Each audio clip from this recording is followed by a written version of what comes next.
1.5 ঘন্টা পরে খাবো, তাও একটা রুটি খাবো।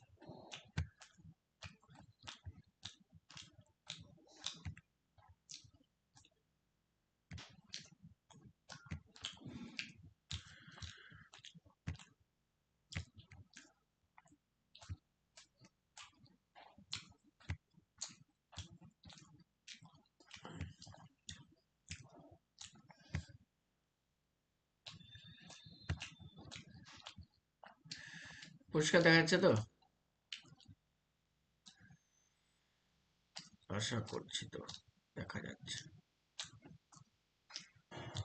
তাই না?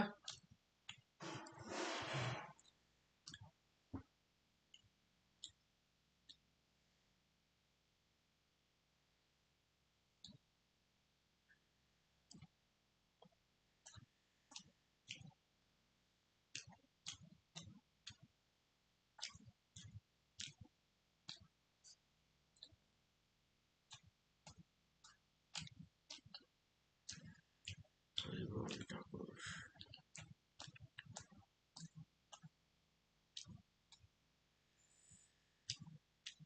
আচ্ছা, প্রথমে আজকে আমরা সংখ্যা দিয়ে শুরু করব, ঠিক আছে? তো সংখ্যা, সংখ্যা বলতে আমরা কাকে বুঝি? সংখ্যা কাকে বলে? কে জানে সংখ্যা কাকে বলে?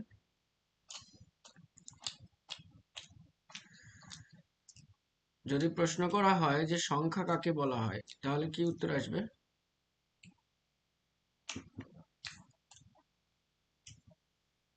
স্যার, অঙ্কগুলোতে একত্রিত হয়ে সংখ্যা গঠিত হয়। হুম, সংখ্যা কাকে বলে যদি প্রশ্ন করা হয়, তাহলে কি হবে উত্তর? স্যার, যে সংকেতগুলো গাণিতিক পরিভাষা ব্যক্ত করে সেগুলোকে সংখ্যা বলা হয়, এরকম বলা যেতে পারবে? গণনার কাজে ব্যবহৃত প্রতীককে আমরা সংখ্যা বলতে পারি। হ্যাঁ, বলা যাবে।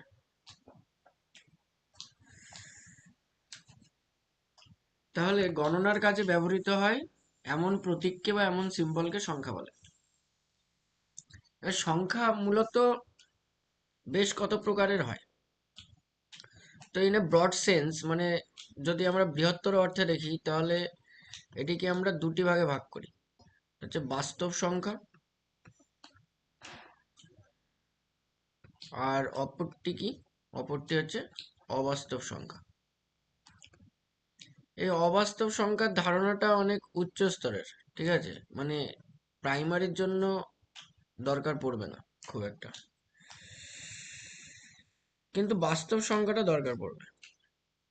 এবার বাস্তব সংখ্যা মানে রিয়েল নাম্বার যেগুলো, যেমন আমি যদি বলি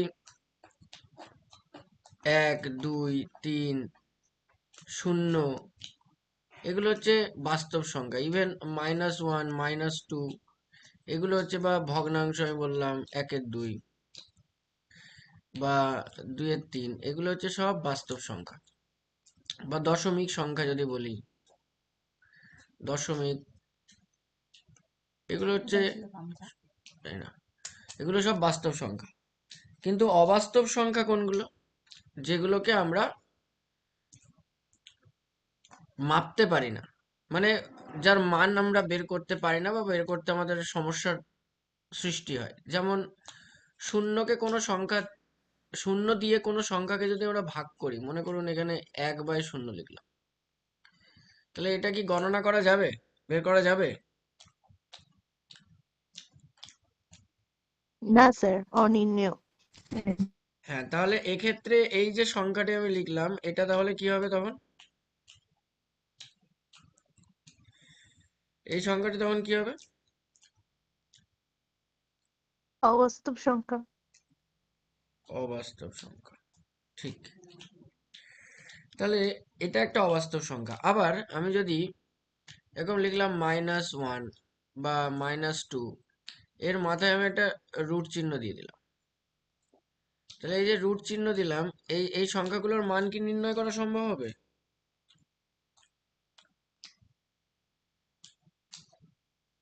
এই সংখ্যাগুলোর মান না স্যার। ইভেন ইভেন ইভেন যদি আমি -4ও দিই, -4, তার মাথায় যদি আমি রুট বসাই, -4 না দিয়ে যদি শুধু 4 দিতাম তাহলে ঠিক ছিল, কিন্তু -4 দিলে কি তার মান কি নির্ণয় করা সহজ হবে? না স্যার। ইমাজিনারি নাম্বার চলে আসবে। হ্যাঁ, তাহলে এক্ষেত্রে আমরা যদি বলি তাহলে এটা হয়ে যাচ্ছে কি আনরিয়াল নাম্বার, মানে অবাস্তব সংখ্যা, তাই তো? হ্যাঁ স্যার। হ্যাঁ স্যার।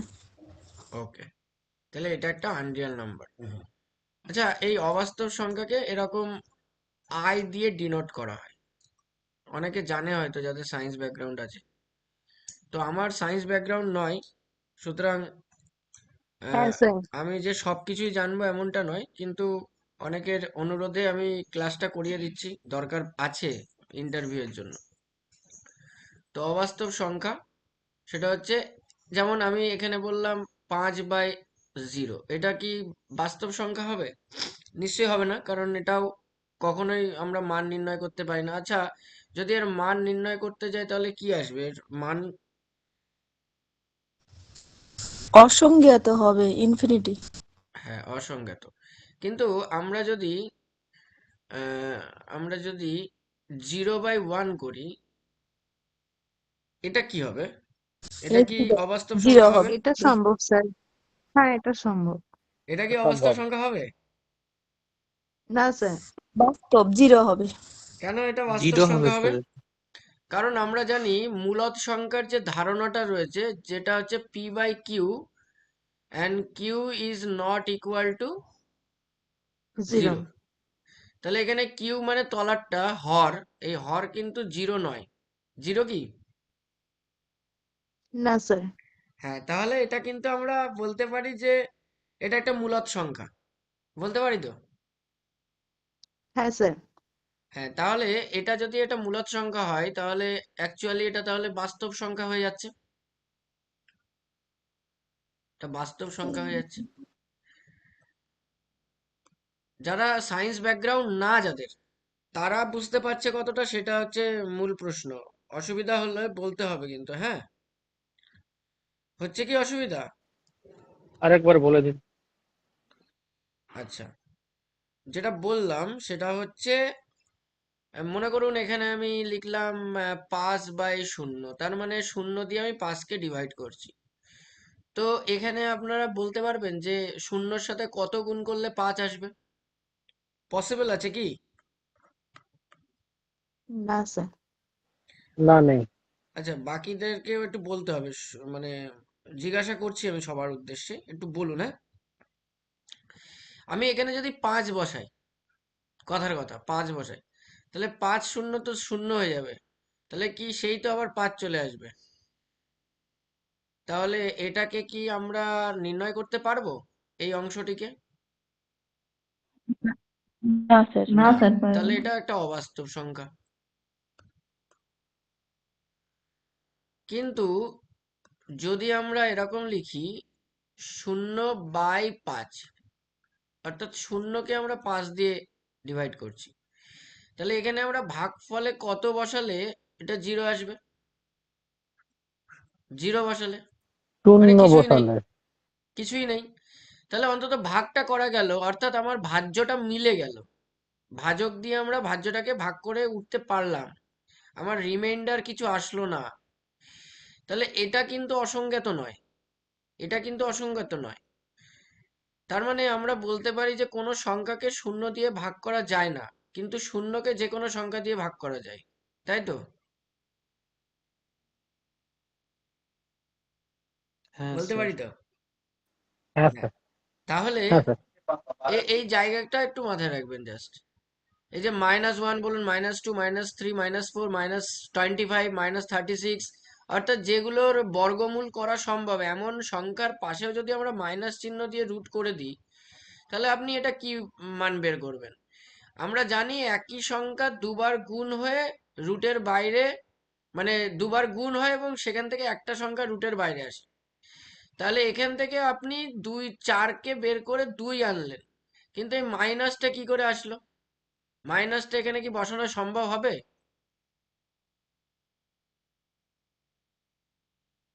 না স্যার। হবে না। তাহলে এক্ষেত্রে কিন্তু এটার মানই বের করা সম্ভব হচ্ছে না। সেই জন্য এটা কিন্তু অবাস্তব সংখ্যা। তাহলে অবাস্তব সংখ্যা কি বোঝা গেল? হ্যাঁ স্যার। অবাস্তব সংখ্যা বোঝা গেল না? হ্যাঁ স্যার। এবার আমরা বাস্তব সংখ্যাতে আসি, যেটা স্যার একটা কথা বলবো?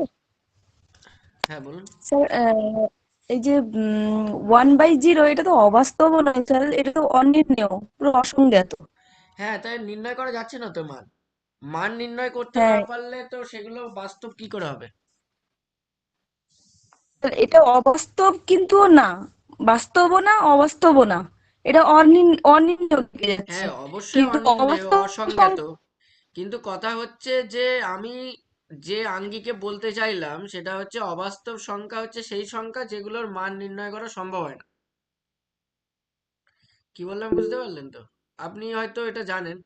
হ্যাঁ, আপনার জানাটাকে আমি অস্বীকার করছি না। হ্যাঁ বাস্তব। কিন্তু কথা হচ্ছে যে হ্যাঁ স্যার। যে সংখ্যা রাশির বা যে সংখ্যার যে যোগফল বা বিয়োগফল, গুণফল বা ভাগফল যাই হোক, যার আমরা মান নির্ণয় করতে পারবো না, তাহলে যেটার মান কখনোই নির্ণয় করা সম্ভব নয়, তাহলে সেই সংখ্যাকে আমরা ব্যবহার করতে পারি কোথাও?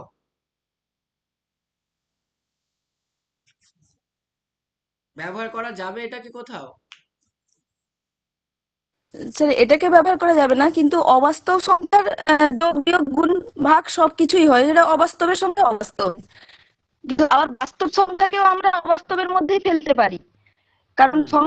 সবচাইতে বড় সেট হচ্ছে ইমাজিনারি নাম্বার, মানে এটা অবাস্তব সংখ্যা। তার মধ্যে বাস্তব সংখ্যা ঢুকে আছে, সমস্ত বাস্তব সংখ্যাকে আমরা অবাস্তব সংখ্যা বলতে পারি। কেমন? যেমন উদাহরণ দিন। আমি যদি বলি দুই, দুই বলি, তাহলে 2 + i ইন্টু 0, তার অবাস্তব পার্টটা হ্যাঁ, 0, কি বললেন শুনতে কিন্তু পেলাম না, বাস্তব ঠিক করে পার্টটা বলুন। 2। 2 + i মানে যে মাইনাস গুলো আছে, √i4 বলে, রুট হ্যাঁ, -4 আপনি যেটা বললে, বলেছেন ওটা আমি তাহলে বুঝতে পেরেছি। আপনি এই যে এটা আই, স্যার ইন্টিগ্রেশন বলছে, ইন্টিগ্রেশন। হ্যাঁ হ্যাঁ বুঝতে পেরেছি। এই হচ্ছে এই না আই না সমান সমান ইন্টিগ্রেশন কমপ্লেক্স নাম্বার। -1, এই তো আয়ের মান এইটা ধরছেন তো? বিআই যেটা, বিটা বাস্তব সংখ্যা ধরো, আইটা ওটা ইমাজিনারি নাম্বার। ইন্টিগ্রেশন না করলে ওটার মান নির্ণয় করা যাবে না, ঠিক আছে? এটা আই ধরে করতে হয়, ওটা ইন্টিগ্রেশন ফর্মুলা হ্যাঁ আছে। আই যে হ্যাঁ, ইন্টিগ্রেশন নয়, আমি এটা যেটা বলতে কমপ্লেক্স যাচ্ছি, নাম্বার। তর্ক বেশি করলে চলবে না, তাহলে ক্লাস করানো যাবে না। তর্ক বেশি করলে ক্লাস করানো যাবে না। বিষয়টা হচ্ছে এই যে আপনি এটাকে তো তখন মাল্টিপ্লাই করে আপনাকে আনতে হবে। তা এটাকে কি করা সম্ভব হবে? ইন জেনারেল কি করা সম্ভব? সেটা আমাকে বলুন। এর মান কি বের করা সম্ভব? না স্যার, এটার মান বার করা সম্ভব নয়। আমি বলছি যে 1/0 যেটা, আপনি সেটা যেটা বলছেন মানে ওটা অনেক ব্রডার সেন্সে চলে যাচ্ছে। ঠিক আছে, আমি তো সাধারণ ইন্টারভিউ এর জন্য বলছি, আমি 11-12 এর ম্যাথ এখানে করাচ্ছি না। আপনি যেটা স্যার ওটা বলছেন না সেটা কিন্তু স্যার, হচ্ছে যেটা অনেক বলছে উচ্চ সেটা লেভেলের ডিটেলস ম্যাথের বলছে, বিষয়। পুরো ডিপলি ঢুকে আছে। ডিপলিটা তো আপনি বলছেন না এটা। কোনটা? স্যার, আর যদি ইন্টারভিউতে আমাদেরকে জিজ্ঞেস করে যে আপনাকে ওয়ান জিজ্ঞাসা বাই করতে পারে জিরো তখন এটা আপনি কি, আপনার, শুনুন আমি একটা কথা বলি। I am not a student of mathematics or, মানে I have no science background. আমার কোনো সায়েন্স ব্যাকগ্রাউন্ডও নেই, আমি ম্যাথমেটিক্সের ছাত্রও নই।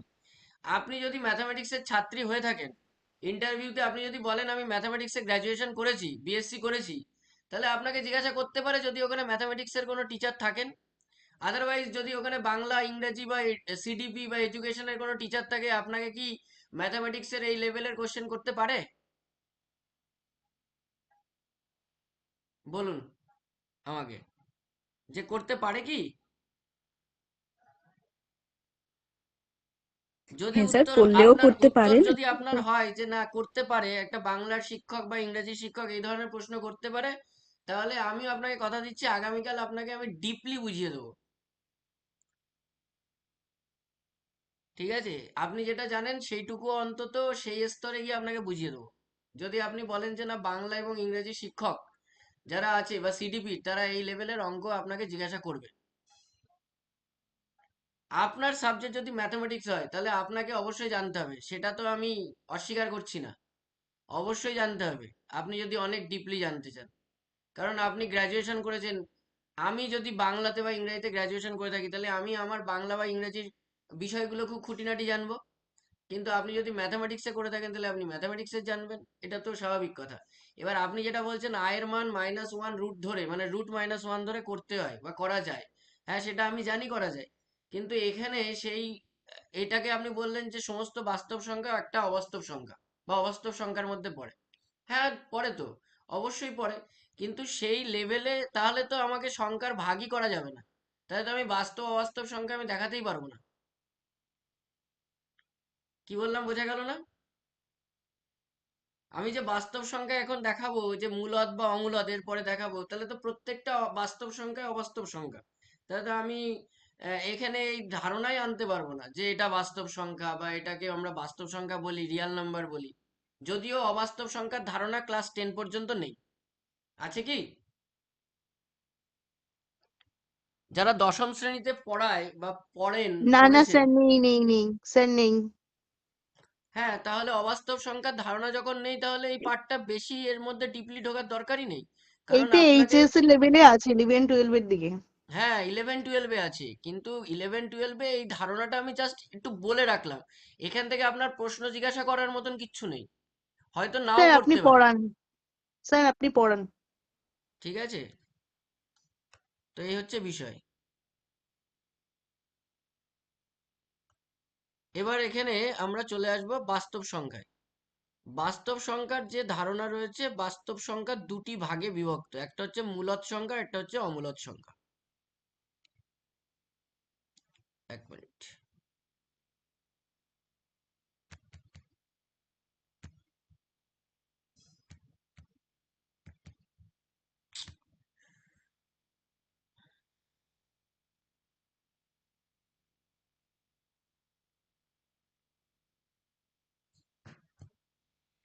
এক মিনিট।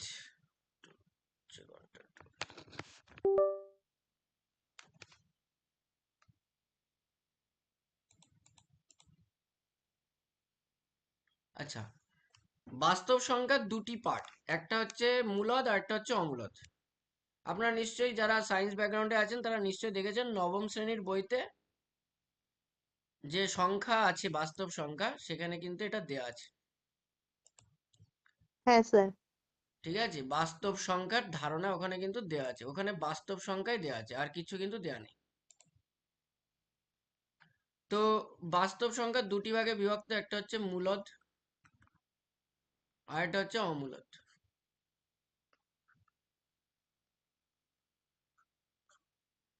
মূলদ সংখ্যা হচ্ছে রেশনাল নাম্বার, আর অমূলদ হচ্ছে ইররেশনাল নাম্বার। এই মূলদ সংখ্যার মধ্যে কি কি সংখ্যা পড়ে? যেমন আপনার স্বাভাবিক সংখ্যা পড়ে, আমি পরপর লিখি এখানে। এক নম্বর হচ্ছে স্বাভাবিক সংখ্যা। স্বাভাবিক সংখ্যাকে ইংরেজিতে কি বলে? National number, sorry. হ্যাঁ ন্যাচারাল নাম্বার বলে। হ্যাঁ হ্যাঁ, কিন্তু ন্যাশনাল নাম্বার। স্বাভাবিক সংখ্যা, এন এন স্বাভাবিক সংখ্যা হচ্ছে এক থেকে শুরু হয়, তাই তো? এক থেকে হ্যাঁ শুরু হয়, স্যার। এক থেকে শুরু করে পর পর পর পর চলতে থাকবে, এগুলো হচ্ছে স্বাভাবিক সংখ্যা। তাহলে আপনাকে যদি প্রশ্ন করা হয়, ইন্টারভিউতে যদি প্রশ্ন করে যে সর্বকনিষ্ঠ স্বাভাবিক সংখ্যা কোনটা, তাহলে উত্তর হবে এক। কিন্তু যদি বলে সর্বোচ্চ স্বাভাবিক সংখ্যা কোনটা, তাহলে কি কোনো উত্তর হবে? না স্যার। তাহলে কি উত্তর হবে তখন? অসীম, তাই হ্যাঁ তো? স্যার। মানে ইনফিনিটি হ্যাঁ পর্যন্ত স্যার। চলে যাচ্ছে, অসীমে হ্যাঁ চলে স্যার। যাচ্ছে। হতে পারে, কারণ যত সংখ্যার রাশি আছে সবই হচ্ছে একদম, সবই স্বাভাবিক সংখ্যা প্লাসে, যত ধনাত্মক আছে। এবার স্বাভাবিক সংখ্যার পরে আসছে অখণ্ড সংখ্যা। অখণ্ড সংখ্যায়, অখণ্ড সংখ্যাকে ইংরেজিতে কি বলে? Whole number. কি বলে? হ্যাঁ, হোল নাম্বার, ডাব্লিউ দিয়ে প্রকাশ করা। হ্যাঁ, এই হোল নাম্বার কিন্তু একটাকে এর মধ্যে অ্যাড করে নিল, সেটা হচ্ছে জিরো। জিরোকে এর মধ্যে অ্যাড করে নিল, নিয়ে 1 2 3 4 এরকম করে কিন্তু চলতে থাকছে, মানে পরপর আছে। তার মানে একটা জিনিস বুঝতে হবে যে সমস্ত স্বাভাবিক সংখ্যাই অখণ্ড সংখ্যা, কিন্তু সমস্ত অখণ্ড সংখ্যা আবার স্বাভাবিক সংখ্যা নয়, তাই তো? হ্যাঁ স্যার। হ্যাঁ স্যার। হ্যাঁ, এটা বলা যেতে পারে। এবার 3 নম্বর স্তরে আমার যেটা প্রয়োজন সেটাতে আমি যাব, সেটা হচ্ছে আমার পূর্ণ সংখ্যা। এগুলো কি স্যার আপনি মূলদের ভাগ বলছেন নাকি স্যার? হ্যাঁ, মূলদ সংখ্যার ভাগ তো এগুলো সব। স্যার মূলদ, হ্যাঁ বলুন। বলছি আমরা সংজ্ঞাটা বুঝতে পারি যে ওই স্বাভাবিক সংখ্যার দলে শূন্য রাখলে অখণ্ড সংখ্যা হয়, কিন্তু আমি এটা বাস্তবে বুঝতে পারি না যে অখণ্ড সংখ্যাটা কি, এটা একটু বুঝিয়ে দিলে ভালো হতো। অখণ্ড মানে হচ্ছে, অখণ্ড মানে কি, মানে ভাঙা যায় যাকে না। ভাঙা যায় না। এইগুলোকে কি আমি ভেঙেছি? এখানে দেখুন তো, ভেঙেছি? মানে একে কি হাফ করেছি বা ভগ্নাংশে এনেছি বা দশমিক করেছি, এমন কিছু করেছি? আচ্ছা। বুঝতে পারলেন না কথাটা? হ্যাঁ হ্যাঁ, কিন্তু ওই যে স্বাভাবিক সংখ্যাগুলো আছে, স্বাভাবিক সংখ্যাগুলো কি আমি ভাঙতে পারবো তাহলে? না, স্বাভাবিক সংখ্যাকে কি করে ভাঙবেন? স্বাভাবিক সংখ্যা হচ্ছে অখণ্ড সংখ্যার মধ্যেই তো পড়ছে। আচ্ছা। স্বাভাবিক সংখ্যা তো অখণ্ড সংখ্যায়, বুঝলেন না? স্বাভাবিক সংখ্যা, আমি এক্ষুনি কি বললাম, স্বাভাবিক সংখ্যা হচ্ছে অখণ্ড সংখ্যা। আর অখণ্ড সমস্ত সংখ্যাই স্বাভাবিক নয়, কারণ এর মধ্যে একটা জিরো অ্যাড হয়ে রয়েছে। হুম। এবার জিরোকে স্বাভাবিক সংখ্যা বলা হয় না কেন, যদি প্রশ্ন করা হয় তাহলে কি উত্তর হবে বা আসতে পারে উত্তরটা? জিরোকে স্বাভাবিক সংখ্যা কেন বলা হয় না? জিরোকে অখণ্ড সংখ্যার মধ্যে ফেলছি, স্বাভাবিক সংখ্যার মধ্যে ফেলতে পারছি না কেন? এর উত্তর কি হতে পারে? তার একটা বিমূর্ত তো জিরো বলা যেতে পারে। আর আর কি বলা যেতে পারে? মানে বলা যেতে পারে বলতে অথেন্টিক কি বলা যেতে পারে? জিরো মানে তো কিছু না মানে থাকা, অস্তিত্ব জিরোর নেই। কোনো মান। হ্যাঁ, কোনো হ্যাঁ মান গণনা আছে করা কি? যায় না ওই জন্য। হ্যাঁ হ্যাঁ। এই জিরোর কি গণনা কোনো করা যায় মান না আছে? যেটা। না। আমি যখন বলছি 1 2 3 4 5 এরকম করে বলছি, তাহলে ওগুলোর একটা গণনা করতে পারছি আমরা। গণনা করতে পারছি, আমরা কাউন্ট করতে পারছি। কিন্তু জিরোকে কি আমরা কাউন্ট করতে পারছি বা করি? বলুন না, জিরোকে আমরা কাউন্ট করি? না স্যার। ঠিক। তাহলে এই যে পূর্ণ সংখ্যা এবার লিখলাম না, এই পূর্ণ সংখ্যার মধ্যে দুটো পার্ট পড়ে। একটা হচ্ছে ধনাত্মক পূর্ণ সংখ্যা, আর একটা কি, ঋণাত্মক পূর্ণ ঋণাত্মক। ধনাত্মক পূর্ণ সংখ্যা অ্যাজ ইউজুয়াল এই স্বাভাবিক সংখ্যাগুলো হবে। স্বাভাবিক সংখ্যাগুলো সমস্ত ধনাত্মক পূর্ণ সংখ্যা।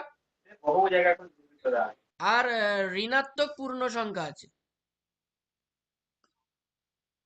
ঋণাত্মক পূর্ণ সংখ্যা আপনারা যখন সংখ্যা রাশি, মানে ওই যে যেটাকে আমরা কি বলি, ওটা ক্লাস 6-এ রয়েছে, সংখ্যা রেখা নাকি? সংখ্যা রেখা, সংখ্যা রেখা।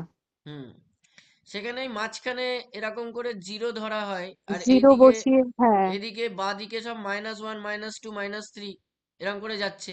আর তাহলে ডান দিকে প্লাস -1 আর মাইনাস। -2 -3 এগুলো হচ্ছে ঋণাত্মক পূর্ণ সংখ্যা। আর ধনাত্মক পূর্ণ সংখ্যা হচ্ছে 1 2 3 4 5, এগুলো হচ্ছে সব ধনাত্মক পূর্ণ সংখ্যা।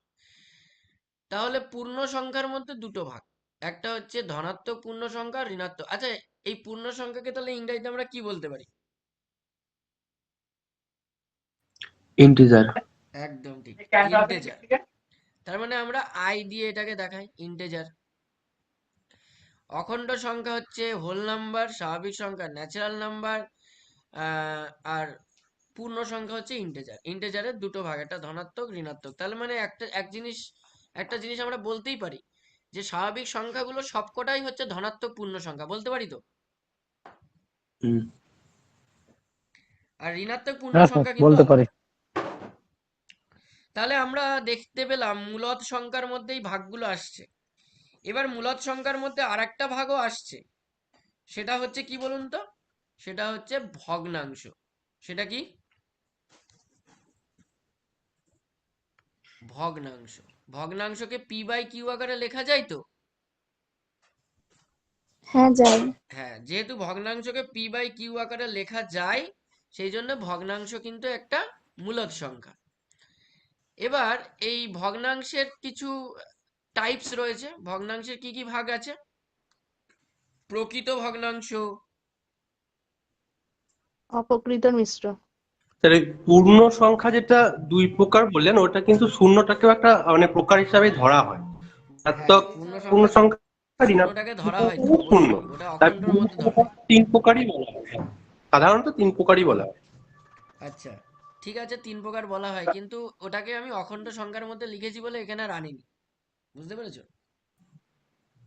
আচ্ছা, কারণ অ্যাকচুয়ালি অখণ্ড পূর্ণ সংখ্যাগুলো তো পূর্ণ সংখ্যা, সমস্ত অখণ্ড সংখ্যাই পূর্ণ সংখ্যা। হ্যাঁ, অবশ্যই অবশ্যই অবশ্যই পূর্ণ সংখ্যা, এবং সেগুলোর মধ্যে সেগুলো সবই ধনাত্মক পূর্ণ সংখ্যা, ঠিক আছে? কিন্তু যেহেতু ওর মধ্যে জিরোটা অ্যাড হয়ে যাচ্ছে, সেই জন্য ধনাত্মক পূর্ণ সংখ্যার মধ্যে তো জিরো পড়ছে না, সেই জন্য জিরোটাকে আলাদা রাখা হয়। এই তো, এইটাই তো কথা নাকি? তাহলে জিরো, স্যার তাহলে জিরো ধনাত্মক হলো না ঋণাত্মক হলো না, তাহলে কি হবে, কোন বিভাগের মধ্যে পড়বে? ওই যে বললাম পূর্ণ ও সংখ্যা, অখণ্ড অখণ্ড। সংখ্যা, পূর্ণ সংখ্যা, অখণ্ড মানেই তো পূর্ণ। আবার জোড় সংখ্যাও হবে। জোড় সংখ্যা তো অবশ্যই, ওটা তো পরের দিকে আসছে। আমি যেটা বলতে চাইলাম হচ্ছে অখণ্ড সংখ্যা, না, পূর্ণ সংখ্যা এইটার তো মধ্যে অবশ্যই তো হবে। হ্যাঁ হ্যাঁ। সে সংখ্যা রেখায় যদি সাজানো হয়, সংখ্যা রেখাটা যদি আমরা পূর্ণ সংখ্যা বলি, সেক্ষেত্রে সংখ্যা রেখার শূন্য হচ্ছে মাঝখানে নিরপেক্ষ সংখ্যা, তার ডান দিকে থাকছে ধনাত্মক সংখ্যা এবং বাম হ্যাঁ, দিকে থাকছে পূর্ণ ঋণাত্মক অখণ্ড সংখ্যা। সংখ্যা, অখণ্ড মানেই তো বাংলায় পূর্ণ বলা হয়, অখণ্ড যা পূর্ণও তো তাই, একই তো জিনিস, তাই না? আচ্ছা, অখণ্ড হ্যাঁ স্যার, কথার সেটা অর্থ ঠিক কি? আছে, অখণ্ড কিন্তু মানেই তো পূর্ণ। পূর্ণ সংখ্যা কয় প্রকার যদি বলা হয়, এটা কিন্তু তিন প্রকার বলাটাই মানে এক প্রকার, এটা মানে ক্রস কোশ্চেন আসবে না যে আপনি তাহলে শূন্যকে কি পূর্ণ সংখ্যার মধ্যে রাখছেন না, এরকম বলতে পারে। তো আমরা যদি তিন প্রকার বলেই দিই যে পূর্ণ সংখ্যা তিন প্রকার, ধনাত্মক সংখ্যা, ঋণাত্মক সংখ্যা এবং শূন্য যেটা নিরপেক্ষ সংখ্যা, তাহলে আর ক্রস কোশ্চেনের জায়গা থাকে না। আচ্ছা, এবার ভগ্নাংশে আসি, ঠিক আছে? ভগ্নাংশ হচ্ছে প্রকৃত অপ্রকৃত মিশ্র ভগ্নাংশ, আর আসছে জটিল ভগ্নাংশ। জটিল ভগ্নাংশ,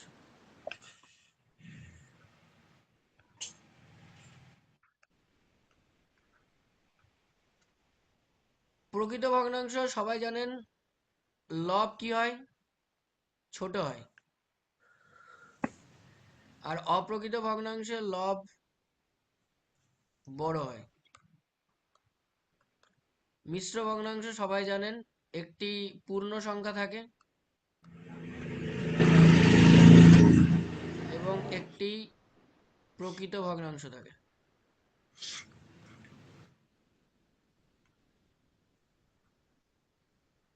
প্রকৃত ভগ্নাংশ।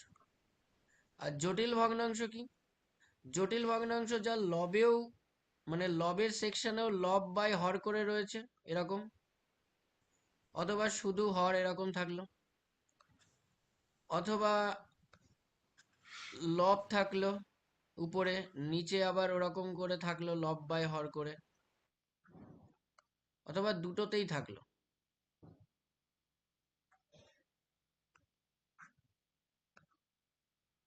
এরকম করে থাকলো। তো এটাকে বলা হয় জটিল ভগ্নাংশ।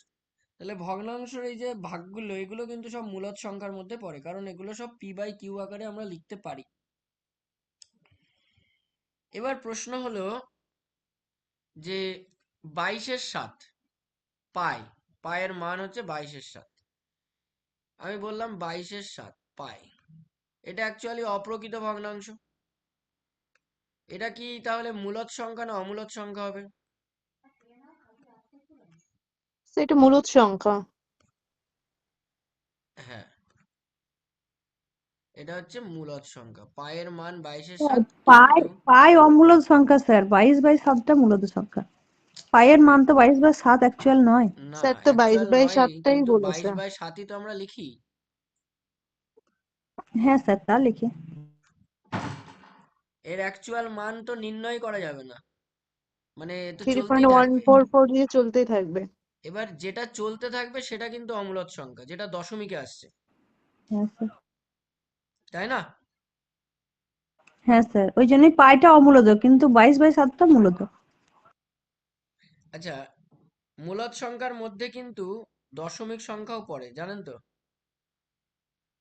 হ্যাঁ, মূলদ সংখ্যাগুলো সসীম দশমিক হয়, আবৃত আর সসীম। একদম, দশমিক। দেখুন, দশমিকের মধ্যে আমরা যদি লিখি 2.5, এটা একটা মূলদ সংখ্যা। আবার যদি এরকম লেখা হয় যে 2.54, এই 4-এর মাথায় একটা বিন্দু দিলাম, এটা একটা আবৃত্ত, এটাও কিন্তু মূলদ সংখ্যা। কি বললাম, বোঝা গেল? তাহলে দশমিকও কিন্তু মূলদ সংখ্যার মধ্যে যাবে। এবার দশমিক কেমন মূলদ সংখ্যা বা দশমিক কেমন সংখ্যা হতে পারে? ভগ্নাংশের মধ্যে তো দশমিকও পড়ে। একটা হচ্ছে সামান্য ভগ্নাংশ আর একটা হচ্ছে দশমিক ভগ্নাংশ। আমরা জানি ভগ্নাংশের মধ্যে, ওখানে আমি লিখেছিলাম প্রকৃত, অপ্রকৃত, মিশ্র এবং জটিল, ওইগুলো সবই আর কি সামান্য ভগ্নাংশের দিকে যায়। তো ভগ্নাংশের দুটি ভাগ, একটা হচ্ছে সামান্য ভগ্নাংশ মূলত, আর একটা হচ্ছে দশমিক। এই সামান্য ভগ্নাংশ যেটা, সেটারই এরকম প্রকৃত, অপ্রকৃত এরকম ভাগগুলো আসছে, যেটা আমরা করলাম একটু আগে। এবার দশমিকের ঘরে একটু যাই। দশমিক হচ্ছে মূলত দুই প্রকার, একটা হচ্ছে সসীম দশমিক আর একটা হচ্ছে আবৃত্ত দশমিক। আবৃত্ত, একটা হচ্ছে সসীম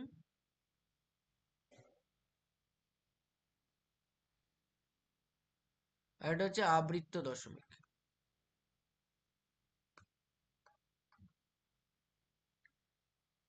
এই যে সসীম দশমিক, সসীম দশমিকের কিন্তু দুটো ভাগ আছে। সসীম দশমিকের কি কি ভাগ আছে? একটা হচ্ছে শুদ্ধ সসীম দশমিক আর একটা হচ্ছে মিশ্র সসীম দশমিক। শুদ্ধ সসীম আর একটা হচ্ছে মিশ্র সসীম। ঠিক তেমনি ভাবে আবৃত্ত দশমিকেরও দুটো ভাগ, একটা হচ্ছে শুদ্ধ আর একটা হচ্ছে মিশ্র।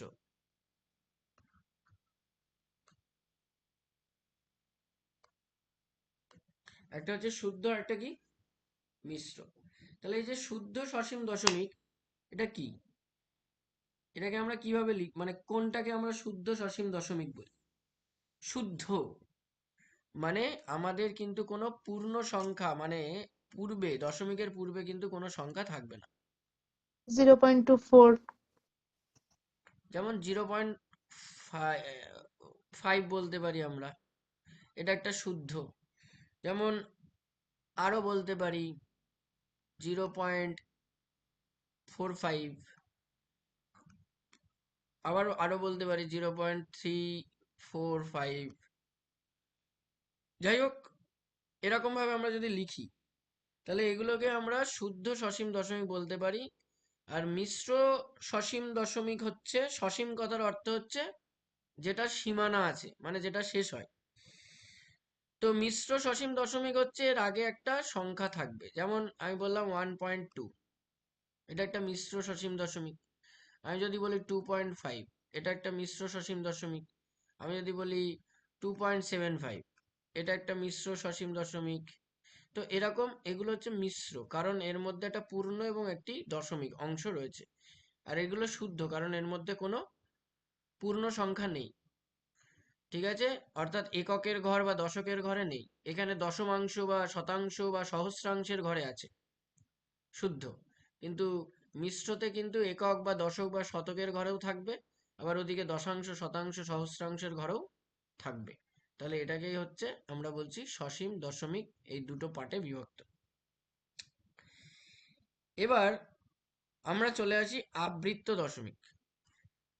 আবৃত্ত দশমিক বা এই এই যে বিষয়টা, এটা হচ্ছে আবৃত্ত কথার অর্থ কি, যে যদি কোনো একটি সংখ্যা বা সম্পূর্ণ সমগ্র সংখ্যাগুলোই বারবার ঘুরে ফিরে আসে এবং তাতে যদি আমাদের ভাগ না মেলে আর কি, তাহলে সেক্ষেত্রে আমরা, মানে ভাগ যদি সম্পূর্ণ না হয়, চলতেই থাকে, তাহলে সেটাকে আমরা বলি আবৃত্ত দশমিক। এবার আবৃত্ত দশমিকের ক্ষেত্রেও এরকম শুদ্ধ এবং মিশ্র ভাগ রয়েছে। শুদ্ধ কি ভাগ রয়েছে দেখা যাক। যে কটা সংখ্যা সে কটার মাথায় যদি আমরা বিন্দু বসাই, মানে আবৃত্ত দশমিক হয় সেগুলো। অথবা আমরা দাগ দিয়েও বোঝাতে পারি, বার দিয়েও বোঝাতে পারি। যেমন আমি যদি বলি 0.34, ধরে নিন, এই যে দুটোর মাথায় দিলাম, এটা হচ্ছে শুদ্ধ। বা 0.25, এই দুটোর মাথায় দিলাম, শুদ্ধ। কিন্তু যখন মিশ্র আসবে, তখন কিন্তু যে কোনো একটার মাথায় থাকবে, বা তিনটে থাকলে দুটোর মাথায় থাকতে পারে, সব কটার মাথায় এরকম আবৃত বা পৌনঃপুনিক যেটাকে আমরা বলি সেটা থাকবে না।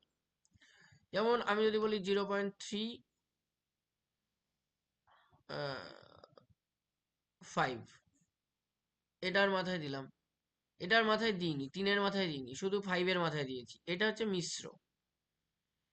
তো এই যে পৌনঃপুনিক তোলার নিয়ম কি, যদি আমরা এই যে 0.34 বলছি পয়েন্ট, এটা তোলার নিয়ম কি, এই যে দুটোর মাথায় বিন্দু রয়েছে, পৌনঃপুনিক বিন্দু রয়েছে, কিভাবে তুলবো দুটো এর বিন্দু? নয় দুটো হবে, 9 হবে। পৌনঃপুনিকের জন্য দুটো নয়। 9 হবে স্যার দুটো। হ্যাঁ, তাহলে দুটো 9 দিয়ে দিলাম এখানে। এবার যদি একটার মাথায় থাকে 3-5-8, তাহলে আমরা কিভাবে করব? যার স্যার মাথায় 9 এটা 0। শূন্য হবে। 9 আর যার মাথায় নেই হ্যাঁ, 0, 9 এটা 9 আর 0 তো হলো, কিন্তু এটাকে আমরা তুলবো কি করে? এখানে আমরা 35 লিখে দেবো কি? Minus code. এখানে আমরা 35 লিখবো? না স্যার 35 থেকে কিছু একটা মাইনাস হবে। মাইনাস 35 থেকে যেটা 3টা থাকবে না কত মাইনাস সেটা হবে। মাইনাস হবে? মাইনাস। স্যার 3 মাইনাস হবে। 5 মাইনাস হবে না 3? হ্যাঁ এটা কিন্তু গুলিয়ে যায় অনেকের। 3 যার 3 মাথায় মাইনাস হবে পৌনঃপুনিক নেই। যেটার উপর একদম, পৌনঃপুনিক নেই স্যার। একদম ঠিক। যার মাথায় পৌনঃপুনিক থাকবে না সেইটা কিন্তু মাইনাসে চলে যাবে। অর্থাৎ এইটা হচ্ছে পৌনঃপুনিক তোলার নিয়ম। তাহলে এটা হবে 32/90। এবার ওটাকে লঘিষ্ঠ আকারে পরিণত করলে যেটা হয় সেটা হবে, কিন্তু এইটা হচ্ছে নিয়ম তোলার। তাহলে এই যে ভগ্নাংশের মধ্যে আমি যে আগে যে পার্টগুলো বলে দিয়েছি ওটা হচ্ছে সামান্য ভগ্নাংশ, আর দশমিক ভগ্নাংশ হচ্ছে যেটা বললাম, দশমিক হচ্ছে সসীম আর আবৃত্ত। এই আবৃত্ত মানেই হচ্ছে শেষ হয় না যার। তা সসীম হচ্ছে দুটো, শুদ্ধ সসীম আর মিশ্র সসীম, আর আবৃত্তও দুটো, শুদ্ধ সসীম আর মিশ্র সসীম। ধৈর্য ধরো। এইটুকু হচ্ছে মূলদ সংখ্যা গেল। আর অমূলদ সংখ্যার মধ্যে যদি আসি তাহলে আমাদের কি আসবে এবার? অমূলদ সংখ্যায় যদি আমরা অমূলদ সংখ্যার মধ্যে আসি তাহলে আমাদের কি আসবে? অমূলদ সংখ্যা কোনগুলো? যেমন, যেগুলোকে স্যার পি বাই আচ্ছা, কিউ আমি আকারে আমি প্রকাশ। যদি এরকম লিখি, যে √4, এটা মূলদ সংখ্যা না অমূলদ সংখ্যা? মূলত সংখ্যা। মূলদ। মূলদ। কিন্তু আমরা যদি লিখি এই √3, এটা কি সংখ্যা হবে? এটা মূলদ। এটা অমূলদ সংখ্যা। কারণ অমূলদ কেন? কারণ এটাকে কিন্তু আমরা কি করতে পারছি না, এর মানটাকে কিন্তু আমরা বর্গমূল সরাসরি নির্ণয় করতে পারছি না, তাই তো? বা p/q আকারে কি লিখতে পারছি? না স্যার। কিন্তু √4 কে কি p/q আকারে লিখতে পারি?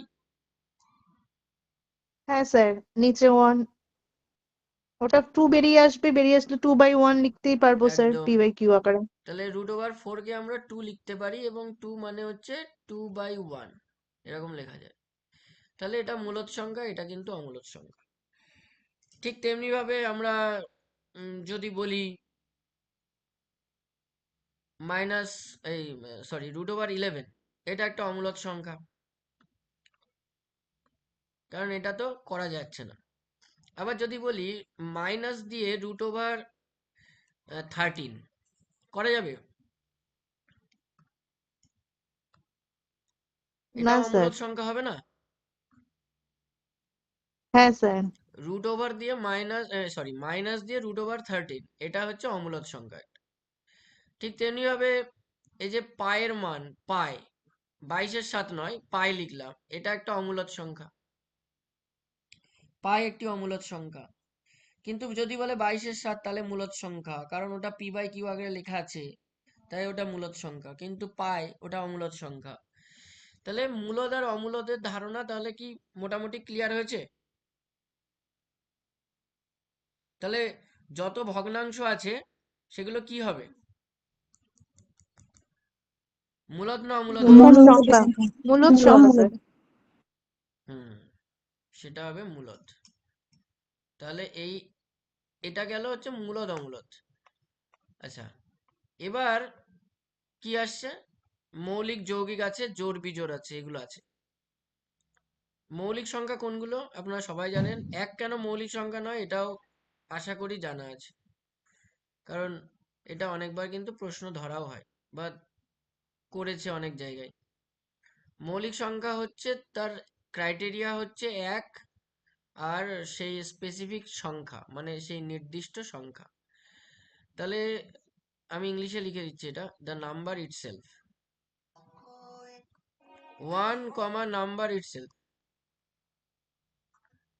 এই দুটো দিয়ে ডিভাইড করলে মিলে যাবে, এ বাদে আর কোনো কিছু দিয়ে ডিভাইড করলে মিলবে না, সেটাই হচ্ছে মৌলিক সংখ্যা। অর্থাৎ মৌলিক সংখ্যাকে কি নাম্বার বলি আমরা?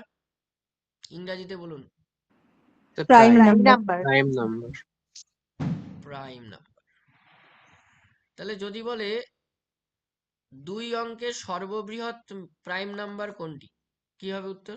97 স্যার। 97 2 অঙ্কের স্যার সর্বকনিষ্ঠ। বলছি, হ্যাঁ, স্যার একটা জিনিস স্যার, ওই শূন্যটা মূলদ না অমূলদ ওটা একটু বলে দিন স্যার। শূন্য মূলদ। এই যে আমি শূন্য লিখেছিলাম মূলদ না একটু সংখ্যা। আগে 0/1। হ্যাঁ, মানে মূলদ হচ্ছে। হ্যাঁ অবশ্যই, তো তাই তো হওয়া হ্যাঁ উচিত। হ্যাঁ, ঠিক আছে ঠিক আছে স্যার, ঠিক আছে। ঠিক আছে। আচ্ছা, প্রাইম নাম্বার সর্বকনিষ্ঠ 2 অঙ্কের কত হবে? 11 স্যার 11। 11। 3 অঙ্কের সর্বকনিষ্ঠ? 111। 101। না 100 স্যার 101 2 নয়। অঙ্কের তো সবচেয়ে 10 হবে। 2 অঙ্কের 10 হবে কেন মৌলিক সংখ্যা? 11 মৌলিক হবে। সংখ্যা 10 হবে কেন? ও মৌলিক 11 সংখ্যা, আচ্ছা তাই মূলততে চলে যাবে। আচ্ছা, 3 অঙ্কের সর্বকনিষ্ঠ মৌলিক সংখ্যা হচ্ছে 101, কারণ হ্যাঁ। 101 কে কি ভাগ করা যায় কোনো কিছু দিয়ে? না না স্যার। না না স্যার, স্যার। আর 3 অঙ্কের সর্ববৃহৎ মৌলিক সংখ্যা কোনটা? 197। 197। 3 অঙ্ক মানে কি তো করে 999 দিয়ে শেষ হচ্ছে। 199? 999। 999 হবে না। না 999 আস্তে আস্তে আস্তে। যৌগিক সংখ্যা 999 হবে, 997 হবে মনে হচ্ছে মৌলিক। 997 হ্যাঁ স্যার। 997। 997 হবে, কারণ 997 কে কিছু দিয়ে কি ভাগ করা যায় কি? না স্যার। তাহলে 1 অঙ্কের, 2 অঙ্কের, 3 অঙ্কের সর্বকনিষ্ঠ সর্ববৃহৎ মৌলিক সংখ্যাগুলো আমাদের মনে রাখতে হবে, হঠাৎ করে প্রশ্ন করতে পারে। 3 অঙ্ক পর্যন্ত মনে রাখলেই হবে, ঠিক আছে? আচ্ছা, যদি বলা হয় তাহলে 1 কেন মৌলিক সংখ্যা নয়? 2 তো সর্বকনিষ্ঠ মৌলিক সংখ্যা, তাহলে 1 কেন নয়? স্যার মৌলিক সংখ্যা হতে গেলে তো দুটো অভিন্ন উৎপাদক বা গুণনীয়ক থাকা দরকার, যেটা একের ক্ষেত্রে তো দুটো অভিন্ন হচ্ছে না, একই হয়ে যাচ্ছে, এই কারণে মানে স্যার 1 ওটি। হচ্ছে আর 1 তো নিজেই হচ্ছে, হ্যাঁ এটা তো একই সেটাই। সংখ্যা। হ্যাঁ তাহলে সেই জন্য 1 হচ্ছে মৌলিকও নয়, যৌগিক তো নয়, মৌলিকও নয়। আচ্ছা, যৌগিক সংখ্যাকে ইংরেজিতে কি বলে? Composite number. Competitive number. যৌগিক সংখ্যাকে ইংরেজিতে বলে কম্পোজিট নাম্বার। এই কম্পোজিট নাম্বারের তাহলে কম্পোজিট নাম্বার কোথা থেকে শুরু হচ্ছে? 4 থেকে শুরু হচ্ছে নাকি? হ্যাঁ। 4 থেকে শুরু হচ্ছে, আর সর্ববৃহৎ 1 অঙ্কের যদি বলে তাহলে 9 হচ্ছে, হ্যাঁ, আর 2 অঙ্কের সর্বকনিষ্ঠ হচ্ছে 12 না 10 হবে, কোনটা হবে? 10 হবে স্যার। 10 হবে। 10 হবে স্যার। আর সর্ববৃহৎ 99 হবে, তাই তো? হ্যাঁ স্যার। হ্যাঁ স্যার। সর্বকনিষ্ঠ 3 অঙ্কের 100 হবে, আর 999। সর্ববৃহৎ কত হবে? 999। 999। তাহলে যৌগিক সংখ্যার ক্ষেত্রে আমরা দেখব মোর দেন 2 ফ্যাক্টরস, তাই তো? হ্যাঁ, মোর দেন 2 ফ্যাক্টরস। ফ্যাক্টরস মানে হচ্ছে উৎপাদক। আচ্ছা, উৎপাদকের আমরা আরেকটা নামে ডাকি, কি নাম ডাকি? গুণনীয়ক। গুণনীয়ক। গুণনীয়ক। গুণনীয়ক। তাহলে যার 2 এর বেশি উৎপাদক বা গুণনীয়ক থাকবে তাকে বলা হয় যৌগিক সংখ্যা, অর্থাৎ ইংরেজিতে কম্পোজিট নাম্বার। Composite number. তাহলে মৌলিক সংখ্যা এবং যৌগিক সংখ্যা হলো। আচ্ছা, যদি বলে মৌলিক উৎপাদকে বিশ্লেষণ করতে কোনো সংখ্যাকে, তাহলে আমরা কিভাবে করব জানা আছে তো, বা আমরা জানি নিশ্চয়ই, তাই না? হ্যাঁ স্যার। আচ্ছা, সাধারণ উৎপাদক কি? Common factor. যেটা সাধারণ উৎপাদক হচ্ছে যাতে দুটো সংখ্যার গুণনীয়ক বের করার পর যে সংখ্যাটা দুটোর মধ্যেই থাকবে সেটা তাদের কমন ফ্যাক্টর। আচ্ছা, পরস্পর মৌলিক সংখ্যা কাকে বলে? আচ্ছা, এটা আগে বলে নি। সাধারণ গুণনীয়ক, সাধারণ গুণনীয়ক বা সাধারণ উৎপাদক একই তো নাকি? হ্যাঁ স্যার। হ্যাঁ সাধারণ উৎপাদক বা সাধারণ গুণনীয়ক তো একই নাকি? হ্যাঁ স্যার। আচ্ছা, আমি যদি বলি যে 48 আর 56 এর সাধারণ গুণনীয়ক কোনটি? কি বললো 48 স্যার? আর 56 এর সাধারণ গুণনীয়ক কোনটি? স্যার গুণনীয়ক গুলি হবে তো, মানে একটা তো গুণনীয়ক হবে না। ওই 2 তো হবে, 4 দুই হবে, হবে 8 স্যার, হবে। হ্যাঁ। 2 4 8 হবে, 2 হবে, আট আর কি হবে? 6 হবে, 2 হবে, 4 হবে, 2 6 হবে, হবে। 4 3 হবে, হবে, 6 6 হবে, হচ্ছে, 6 ছয় হবে, হবে, না না না না 6 না না 6 6 না। হবে 6 না। হবে না, 8 হবে, 2 2 4 8 8 হবে, 8 8 হবে স্যার। আর কি হবে? স্যার 3 হবে। আর 1 তো হবেই। এবার 3 কি করে হয়? 5 আর 6 11, 3 11 কে হবে 3 না, দিয়ে কি আচ্ছা, করে যাবে? কত? ও এটা তো 48 বলছে। আচ্ছা আচ্ছা। তাহলে 2 4 8 হবে, আর হবে না আর হবে না। 3 আরেকটা 16 স্যার 4, 48, হ্যাঁ কিন্তু আর হবে 16 দিয়ে 56 কে যায় না। তাহলে 14 4 14 56 নাকি? আর আর হচ্ছে না। কিন্তু 14 দিয়ে 48 কে যায় না, তাহলে আর হবে না। তাহলে একটাকে নিতে পারি। এর মধ্যে যেটা বড়, এটাই হচ্ছে এদের গসাগু নাকি? হুম। হ্যাঁ স্যার। ঠিক তেমনি ভাবে যদি বলা হয় যে সাধারণ গুণিতক, এবার গুণিতককে ইংরেজিতে কি বলে? মাল্টিপল বলে। হ্যাঁ okay. Multiple, MULTI, multiple. Multiple যেমন 48 আর 56 একটু বড় হয়ে যাচ্ছে, আমি একটু ছোট ধরেই বলি। তো মনে করুন 16 আর 24 এর মানে গুণিতক অনেক হবে। গুণিতক কখনো স্থির করা যায় না, অসংখ্য হতে পারে, 48 কোটি কোটি হতে 48 পারে। লঘিষ্ঠ তো, সবচেয়ে ছোটটা নিতে হবে না? আমি তাই বলেছি? আমি কি লঘিষ্ঠর কথা এখনো গেছি? আমি বলেছি সাধারণ ও গুণিতক। আচ্ছা আচ্ছা। সাধারণ গুণিতক অনেক হতে পারে, তাই না? এবং গুণিতক তো কোটি আচ্ছা। কোটি হ্যাঁ হতে পারে, কোটি কোটি হতে পারে, হুম হুম হুম। পড়া যত দূর যাবে। আমি লঘিষ্ঠ তো পরে আসছি, আমি তো জাস্ট সাধারণ গুণিতক বলছি। তাহলে 16 গুণ করতে থাকবো, দেখা যাচ্ছে 16 এক 3 16 কত 48, আর 24 গুণ 2 করলে কত হয়? 48। তাহলে 16 আর 24 সাধারণ গুণিতক কি হবে? 48 হবে, এবং এটাই তাদের সবচেয়ে ছোট গুণিতক। তাহলে এটাকে আমরা লসাগু বলবো, তাই তো?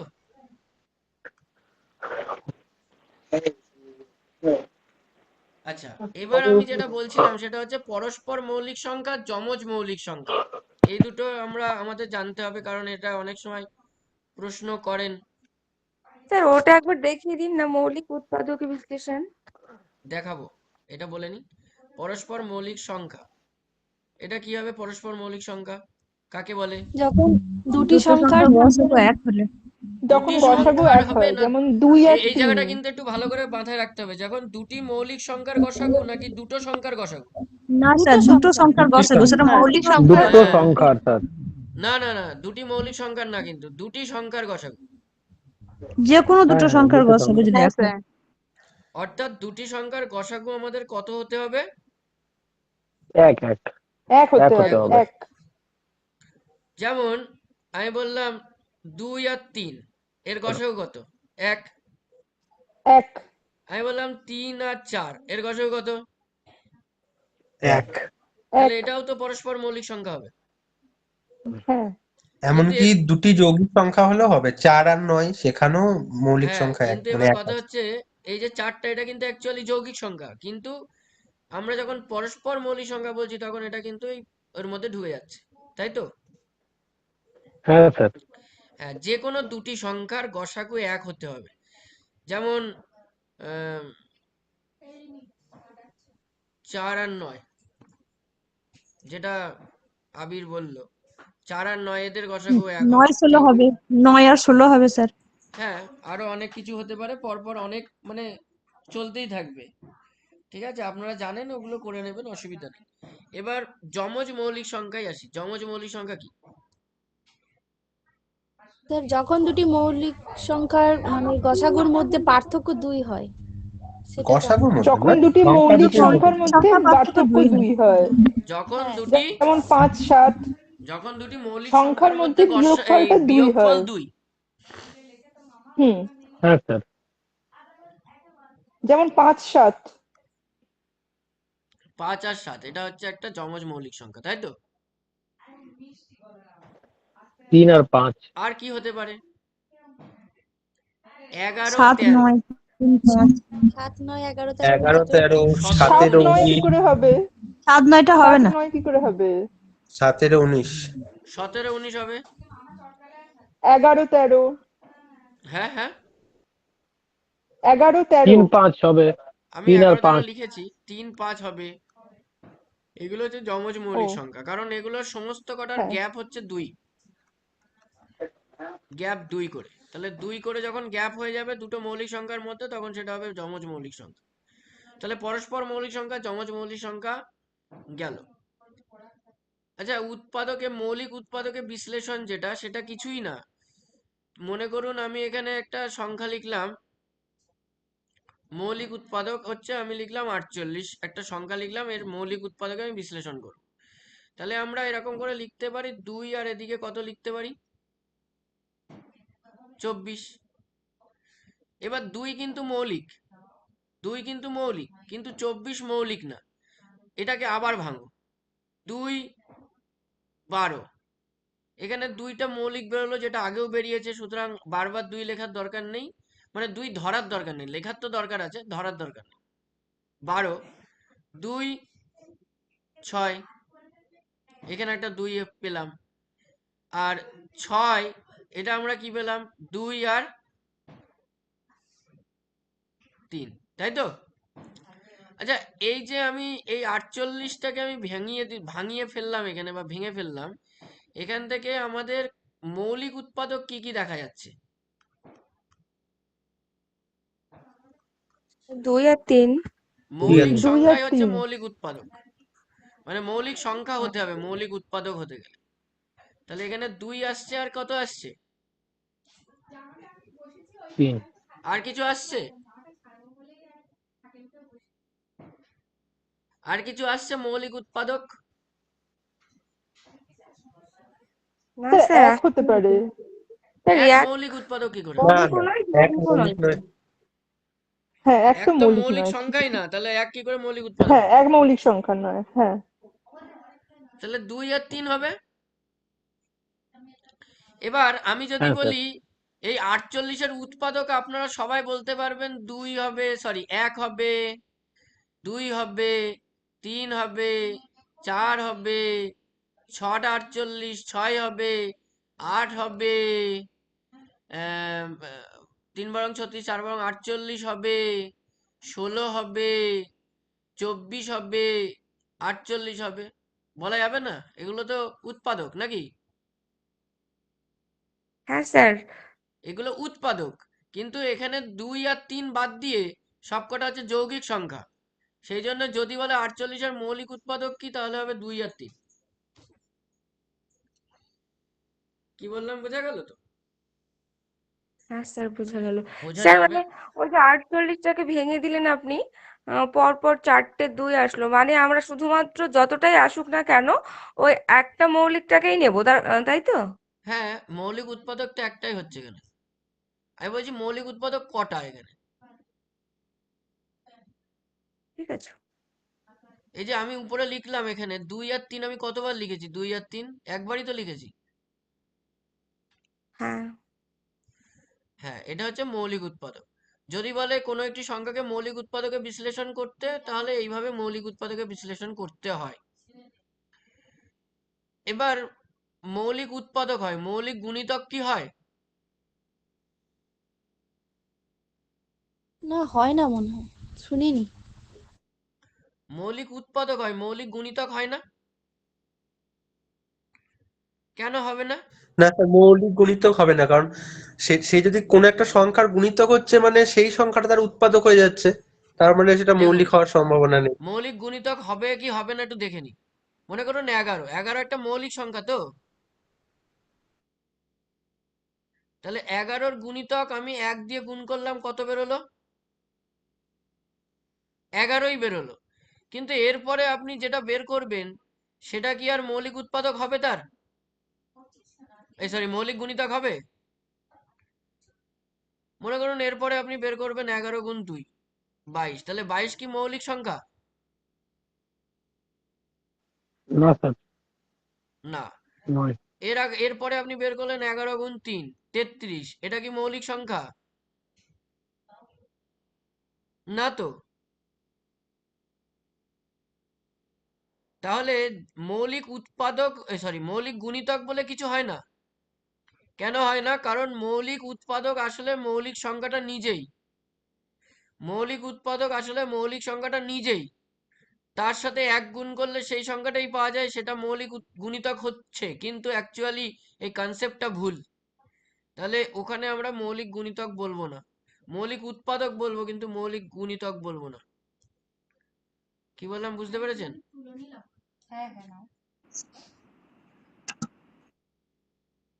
বোঝা গেল? যারা সায়েন্স ব্যাকগ্রাউন্ডে আছে তাদের তো আরো অন্য জায়গা থেকেও প্রশ্ন করতে পারে, যেমন শতকরা থেকে করতে পারে, অনুপাত সমানুপাতের থেকে কোশ্চেন করতে পারে, বা অন্যান্য ক্রাইটেরিয়া যেগুলো লাভ ক্ষতির অঙ্ক রয়েছে, সুদ কষা, কম্পাউন্ড ইন্টারেস্ট, চক্রবৃদ্ধি সুদ, এই সমস্ত জায়গা থেকেও প্রশ্ন করতে পারে। তো সেগুলো তো অনেক পরে আসবে, আমি তো জাস্ট এখানে সংখ্যার ধারণাটা দেওয়ার পরে এগুলো বলছি, ওটা অনেক পরে আসবে। শতকরাতে অনেক সময় প্রশ্ন করে, মানে প্রশ্ন করে বলতে গেল কোথায়, হ্যাঁ, অনেক সময় প্রশ্ন করে যে 1-এর 9, এটা একটা ভগ্নাংশ, কিন্তু এর শতকরা মান কত? এর শতকরা মান কত? তাহলে উত্তর কি হবে? 11 পূর্ণ 1-এর 9 কত হবে? এটা হবে ওর পার্সেন্টেজ। যদি বলে 1-এর 9 ভগ্নাংশ, তাহলে ওর শতকরা মান কত? 11 পূর্ণ 1-এর 9%। এবার এটা কিভাবে আসলো? এটা আসলো আসলে শতকরা বের করতে গেলে 100 দিয়ে গুণ করতে হয় উপরে। তো আমি 100 দিয়ে গুণ করে দিলাম। তাহলে উপরে থাকলো 100 আর নিচে থাকলো 9, ডিভাইড করে দিতে হবে।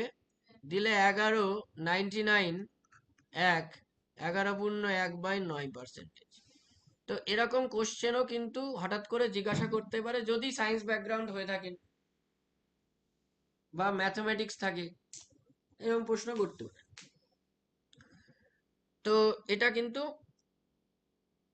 এটা জাস্ট একটা মানে কনসেপ্ট, এরকম করে সব কিছুই বের করা যায়।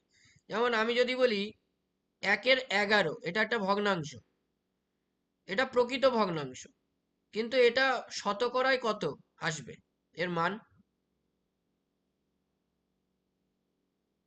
এর মান শতকরায় কত আসবে? কি হবে উত্তর? দেখে বলা যাবে। উত্তর হবে 9 পূর্ণ 1 মিশ্র এর 9 পূর্ণ ভগ্নাংশে চলে 1-এর 11। আসবে স্যার, মিশ্র ভগ্নাংশ।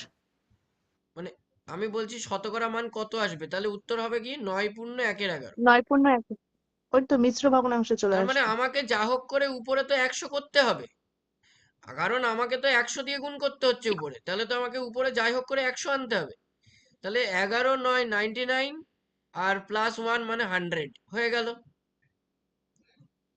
তো এইভাবে কিন্তু আমাদের এই শতকরার এই অঙ্কগুলো, ভগ্নাংশ থেকে শতকরায় যাওয়া বা শতকরা থেকে ভগ্নাংশে আসা, এগুলো কিন্তু অনেক সময় থাকে প্রশ্ন, মানে প্রশ্ন থাকে মানে দিতে পারে, জিজ্ঞাসা করতেই পারে।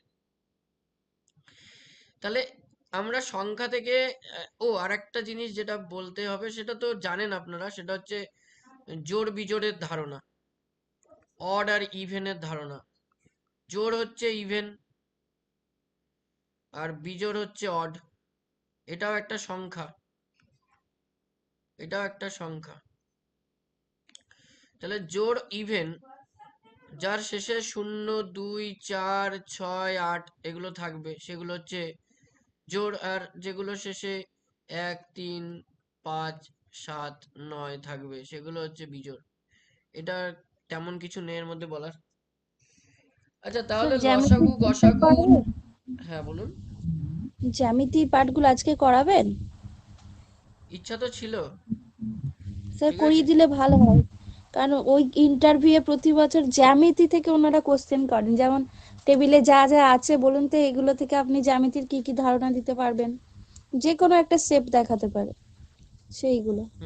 যে কোনো একটা শেপ দেখাতেই পারে, কিন্তু জ্যামিতি অনেক বড় একটা পার্ট, একদিনে বা একটা সময়কালের মধ্যে শেষ হবে না, আর একটা দিন লাগবে, ঠিক আছে। তাও আমি করাবো। ঠিক আছে স্যার। আচ্ছা, জ্যামিতি, জ্যা কথার অর্থ কি? ভূমি। জ্যাম কথার ভূমি, অর্থ কি? ভূমি, ইয়েস, ভূমি। ভূমি, হ্যাঁ হ্যাঁ। আর মিতি মানে পরিমাপ, তাই তো? পরিমাপ করা। পরিমাপ। তাহলে অ্যাকচুয়ালি আমরা যদি বলি জ্যামিতি কথার অর্থ কি, তাহলে হবে কি ভূমির পরিমাপ। ভূমির পরিমাপ। পরিমাপ। এবার আমরা এখানে 2D পিকচার সম্পর্কে একটু আলোচনা করি আগে। 2Dর মধ্যে আমরা যেটা করব সেটা হচ্ছে কি কি পড়ছে, ত্রিভুজ পড়ছে। ত্রিভুজের বানান কিন্তু হস্যকার, হ্যাঁ, দীর্ঘকার দেবেন না, সাধারণত হস্যকারই দিতে হবে, দীর্ঘকার দিলে কিন্তু বানান ভুল। চতুর্ভুজ,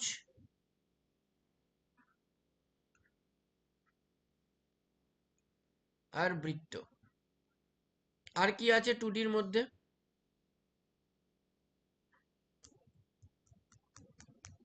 আর কিছু আছে?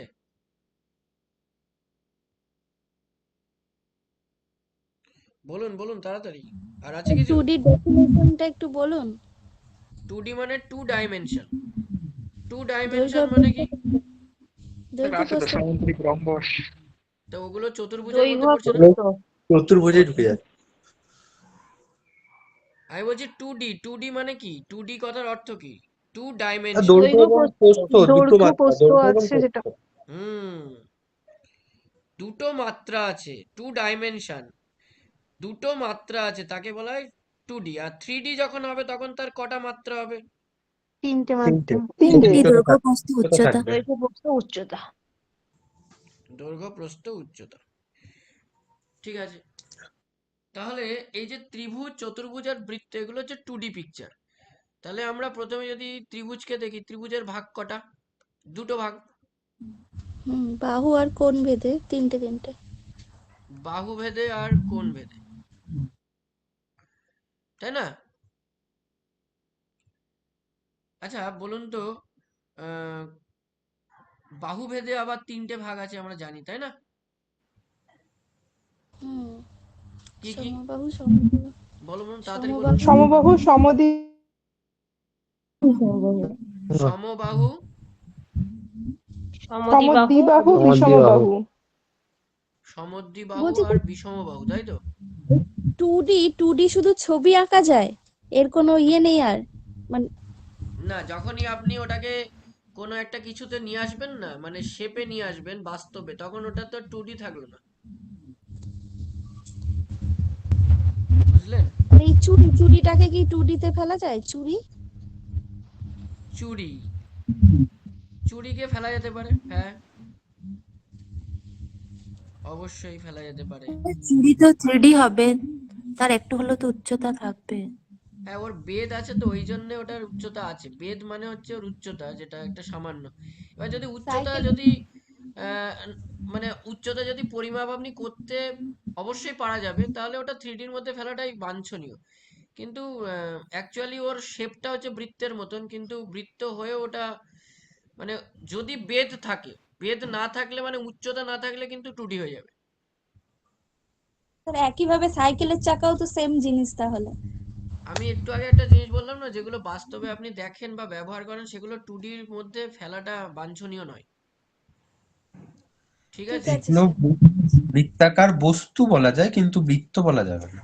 না, ওই যেটা একটু আগে বললাম যে আপনি যেগুলো বাস্তবে দেখেন, আমরা অনেক সময় সিঙ্গারার উদাহরণ দিয়ে ডেমো করি যে এটা ত্রিভুজ।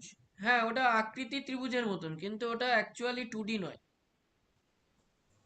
ঠিক কি না? হ্যাঁ স্যার, ওটা পিরামিড হয়ে গেল। হ্যাঁ, তাহলে ওটা তো 2D হলো না। না স্যার, ওটা 3D। কিন্তু স্যার টুডি তো চুড়ি তো অবশ্যই হবে, সাইকেলের চাকাও টুডি হবে, কারণ এটা সমতল ক্ষেত্রের উপর যেহেতু বিচারটা হচ্ছে। আর সমতল থ্রি ডি, ক্ষেত্রের উপরে রাখতে হবে তো। এবার কথা হচ্ছে, হ্যাঁ, যদি ওর উচ্চতা পেয়ে যাস তাহলে তো তুই আর ওটাকে 2D বলতে না পারবি না। তখন তো হবে না, কিন্তু তা এমনি আমি তো তো সেটাই বললাম। উচ্চতার বেদ থাকে না, সেটাই বলছে। হ্যাঁ, কেন উচ্চতা থাকে না, বেধ থাকে না? উচ্চতা স্যার 2D তো, মানে 2D হচ্ছে এক্সক্লুসিভলি আপনার ছবি আঁকার ক্ষেত্রে, মানে আমি যখন হ্যাঁ, পেপারে অ্যাকচুয়ালি তো আঁকছি তাই। সেটা হচ্ছে অ্যাকচুয়ালি 2D। হ্যাঁ, আমরা যখন বলবো সেটা ত্রিভুজ, যখনই আমার বাস্তব ক্ষেত্রে চলে আসছে সেটা অবশ্যই 3D স্যার। হ্যাঁ আমি তো একটু আগে সেটাই বললাম, যে আমি যখন বলছি আচ্ছা। যে তিনটি বাহু দ্বারা সীমাবদ্ধ সামতলিক ক্ষেত্রকে ত্রিভুজ বলে, তখন এই সামতলিক ক্ষেত্রটা কোথায় হবে? নিশ্চয়ই কোনো একটা তলের উপরে বিরাজ করবে। সেক্ষেত্রে আমার এই যে সাদা কাগজটা মানে পাতাটা, ওটাও তো একটা সামতলিক আহ, মানে সমতল, হ্যাঁ কি না? হ্যাঁ স্যার, হ্যাঁ স্যার। হ্যাঁ, আমার আমার মানে যতটুকু ধারণা আছে, মানে আমি যতটুকু অল্প স্বল্প যতটুকু বুঝি, তাতে মনে হচ্ছে যে যেগুলো বাস্তবে আমরা ব্যবহার করি সেগুলো 2Dর মধ্যে ফেলাটা বাঞ্ছনীয় নয়। ঠিক আছে? স্যার, হ্যাঁ, স্যার বলছি যে পঞ্চভুজ ষড়ভুজ এগুলোও যদি ছবিতে আঁকি সেটাও তো টু ডি হবে। হ্যাঁ, অবশ্যই 2D হবে যদি ছবিতে আঁকি। হুম। ওগুলো বহুভুজ, ঠিক আছে? বহুভুজ একটা আলাদা, মানে আলাদা মাত্রা আনে, মানে আলাদা একটা বিষয়, ওর সূত্র আলাদা আছে, ওর ফর্মুলা আলাদা। এগুলো এই ত্রিভুজ চতুর্ভুজ বা বৃত্তের মতন ওর সূত্র নয়, ওর সূত্র আলাদা। ওর বাহুর সংখ্যা, ওর কোণের মান, অন্তস্থ কোণ বহিস্থ কোণের মান নির্ণয় করার সূত্র আছে, বুঝতে পেরেছেন? হুম হুম হুম। আচ্ছা, স্যার 3D বস্তুকে ছবিতে আঁকলে 2D হয়ে যায়, একটা ডাইমেনশন কমে যায়। অ্যাকচুয়ালি তো তাই হয়, কিন্তু আপনি যখন ঘনকটা আঁকছেন তখন আপনি যে ঘনক বা আয়ত ঘনক আঁকছেন, সেটা তো আপনি পরিষ্কার বুঝিয়ে দিচ্ছেন যে ওর উচ্চতা আছে, তাই না? স্যার ওটাও বুঝিয়ে দিচ্ছি, হ্যাঁ কিন্তু স্যার, যেমন আপনি ছবিটা স্যার এরকম করে 3D একটা হচ্ছে। ছবি আঁকলেন, ধরুন এরকম একটা ছবি আঁকলেন, আমি ছবি ভালো আঁকতে পারছি না, তাও যতটুকু পারছি সেটা দেখেন। এই যে আপনি আঁকলেন, এই এই এই আর এই, ধরুন একটু এদিক ওদিক হয়ে গেল। তো এই যে এই যে পাঁচটা, এটা তো ওর উচ্চতা, হ্যাঁ কি না? হ্যাঁ স্যার, হুম। মানে আমি দেখাচ্ছি, মানে বোঝাচ্ছি, কিন্তু অ্যাকচুয়ালি আমি ভালো করে এটাকে উপস্থাপন করতে পারলাম না। কিন্তু এ তো আমি দেখাচ্ছি যে এর হাইট আছে, এর লেন্থ আছে, এর ব্রেথ আছে, এর হাইট আছে। যখন এই হাইটটা যুক্ত হয়ে যাচ্ছে তখন তো এটা 3D হয়ে যাচ্ছে। বোঝা গেল? হ্যাঁ স্যার। সুতরাং মানে মানে যত বাস্তবে আমরা মূর্ত অবস্থায় যে জিনিসগুলোকে পাই, বস্তুগুলোকে পাই, সবই 3Dর মধ্যে ফেলাটাই বাঞ্ছনীয়। আচ্ছা স্যার এইটা হচ্ছে, স্যার এটা ওই দেওয়ালের উদাহরণটা দিলে আরো বেশি ভালো হবে। ওই হ্যাঁ, যে দেয়াল একটা তো একটা কোণা, আয়ত ঘনক। না একটা কোণা যদি নিয়ে নেন মানে ওই ঘনকের ক্ষেত্রে, তাহলে ওটা বুঝতে সুবিধা হবে। ওপরটা হচ্ছে আপনার হাইট, আর একদম একদম দুদিকটা একদম। হচ্ছে, হ্যাঁ। ওই একটা একটা কোণা হচ্ছে হাইট, এবং নিচে দেখুন আপনার দৈর্ঘ্য আছে, আর এই পাশে প্রস্থ আছে।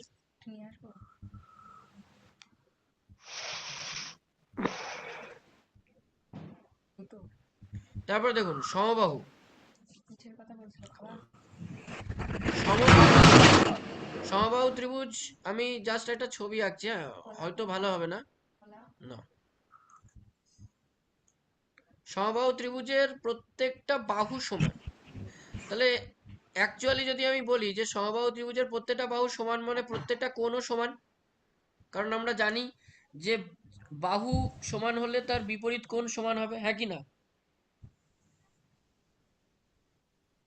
তাই তো? হ্যাঁ হ্যাঁ স্যার, হ্যাঁ স্যার।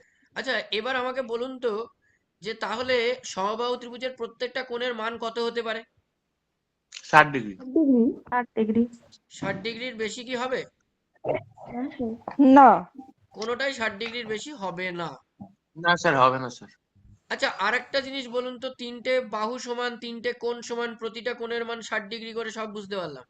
এবার যদি আমি প্রত্যেকটা কোণকে সমদ্বিখণ্ডিত করি, একটা মধ্যমা যদি বিপরীত বাহুতে আঁকি, তাহলে সেটা কি হবে? লম্ব হবে। কি হবে? কি হবে? মধ্যমাগুলি একটা বিন্দুতে ছেদ করবে ভরকেন্দ্রে, আর হ্যাঁ, বিপরীত মনে করুন এই এই এই মাঝখানে এই বিন্দুটাতে ছেদ করে যাবে, সব একই বিন্দুতে গিয়ে ছেদ হবে, যেহেতু সবার বাহুর সমান, তাই তো? হ্যাঁ। এরকম আঁকলাম, জাস্ট দেখাচ্ছি, হ্যাঁ, খারাপ হচ্ছে ছবি, তাও বোঝার জন্য। এরকম হবে, মানে এই একটা বিন্দু দিয়ে গিয়ে মিলিত হবে এই জায়গাটা। এটা কিন্তু একটা, মানে এই যে একদম সমান, এর দৈর্ঘ্য কিন্তু প্রত্যেকটা এখান থেকে শুরু করে এইদিকে, এইখান থেকে শুরু করে এইদিকে, এখান থেকে শুরু করে এইদিকে, প্রত্যেকটা কিন্তু সমান দৈর্ঘ্যের হবে। কোনো উল্টো পাল্টা মানে বিষম দৈর্ঘ্য কিন্তু হবে না, সমদৈর্ঘ্যের হবে।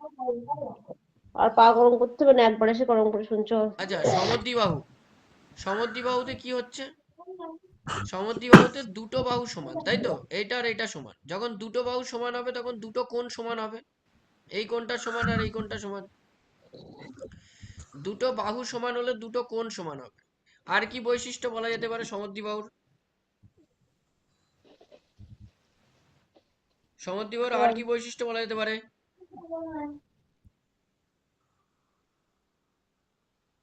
কি বলা যেতে পারে?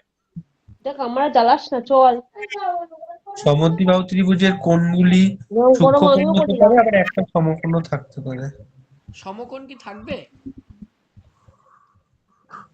সমকোণী সমদ্বিবাহু ত্রিভুজ হয় যে, সেক্ষেত্রে থাকতে পারে। হ্যাঁ হ্যাঁ, কিন্তু এইখানে আমি যে ছবিটা এঁকেছি, এখানে কি থাকবে? না, এখানে থাকবে না। একটা কোণ সূক্ষ্মকোণ হবে। হ্যাঁ। স্যার, আচ্ছা, মনে করুন, সমবাহু সংলগ্ন কোণ থেকে যদি একটা মধ্যমা টানা যায়, তাহলে ওই দ্বিতীয় বাহুটাকে সমান দুভাগে ভাগ করবে। হ্যাঁ, মানে সমদ্বিখণ্ডিত করবে, তাই তো? তাই তো? হ্যাঁ স্যার। সেটাই আমি জানতে চাচ্ছি। আচ্ছা, আর একটা জিনিস আমি বলি, সেটা হচ্ছে ওই যে আবির বলল সমকোণী সমদ্বিবাহু ত্রিভুজ হয়, কিন্তু সমকোণী ত্রিভুজ কি সমবাহু ত্রিভুজ হতে পারে? না স্যার, হতে পারে না। না স্যার, হবে না। না, এটা কিন্তু না, মাথায় রাখবেন যে সমকোণী ত্রিভুজ সমবাহু ত্রিভুজ হবে না, কিন্তু সমদ্বিবাহু হবে। কেন? কারণ আমরা জানি যে সমকোণী সমদ্বিবাহু ত্রিভুজ হতে পারে, কারণ সমদ্বিবাহু ত্রিভুজ হলে কি হবে? সমদ্বিবাহু ত্রিভুজ হলে তার প্রতিটা কোণ 45 ডিগ্রি করে হবে, তাই তো? হ্যাঁ, একটা কোণ 90 ডিগ্রি হবে। একটা কোণ তো একটা 90 ডিগ্রি কোণ হবে, দুটো 45 করে। হ্যাঁ, আর তার বাকি দুটো 45।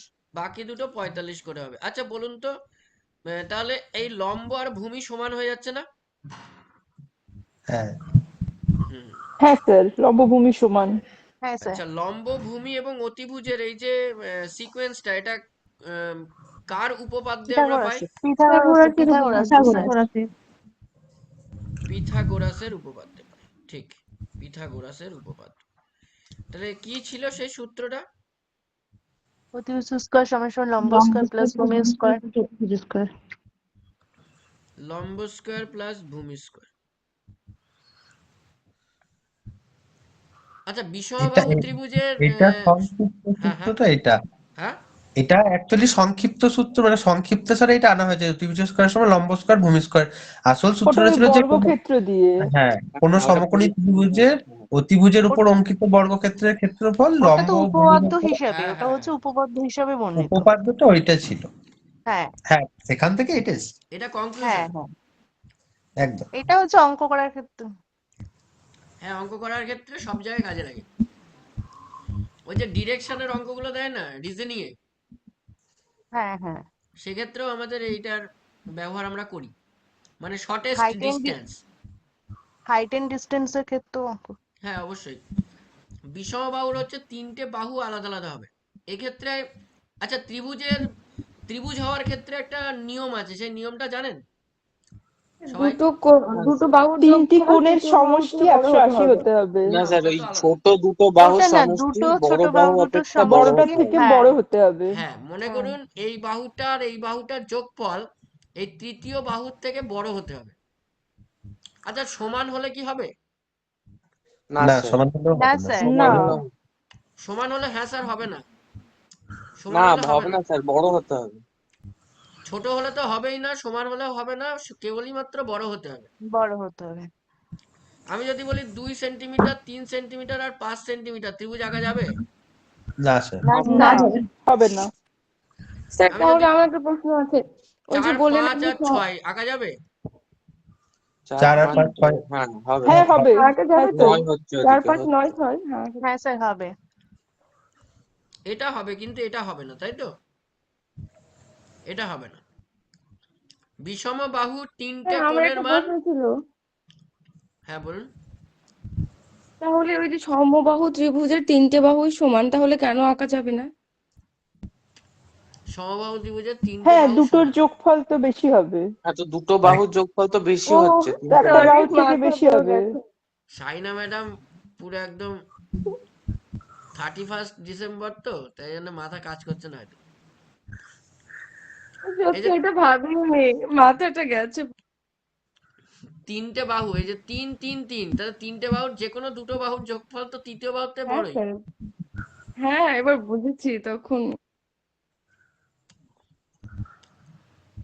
আচ্ছা, বিষমবাহু ত্রিভুজে 3টে বাহু অসমান, 3টে কোণ অসমান, কিন্তু বিষমবাহু ত্রিভুজের মধ্যে একটা কি সূক্ষ্মকোণ থাকতে পারে, এই স্থূলকোণ থাকতে পারে? হ্যাঁ হ্যাঁ স্যার। স্যার। হ্যাঁ হ্যাঁ স্যার, থাকতেই পারে। থাকতেই পারে। হ্যাঁ থাকতে পারে স্যার। কেমন? ছবিটা কেমন হবে একটু এঁকে দেখি। আমি সে খুঁজে পাচ্ছি না কেন, পয়েন্টার কোথায় গেল ভাই? হুম, এরকম আঁকা যায় না? আঁকা যাবে? হুম, হ্যাঁ স্যার। এটা মনে করুন 90 ডিগ্রির বেশি স্থূলকোণ। তাহলে এটা যদি স্থূলকোণ হয়, তাহলে বাকি দুটো কোণের মান মিলিয়ে কত ডিগ্রি হতে হবে? 180 মাইনাস ওই 180 কোণটা। ডিগ্রি। হ্যাঁ, তার মানে দুটো হ্যাঁ, কোণ বাকি মিলিয়ে 90 ডিগ্রির কম হতে হবে, তাই তো? হ্যাঁ স্যার। এবার আমাকে বলুন যে ত্রিভুজের ক্ষেত্রফলের সূত্র কি? যে কোনো ত্রিভুজের ক্ষেত্রফলের সূত্র হচ্ছে হাফ ইন্টু ভূমি ভূমি ইন্টু ইন্টু উচ্চতা। উচ্চতা। উচ্চতা। যে কোনো, সে সমকোণী হোক, বিষমকোণী হোক, হ্যাঁ, মানে বিষমবাহু হোক, সমদ্বিবাহু হোক, সমবাহু হোক, যাই হোক।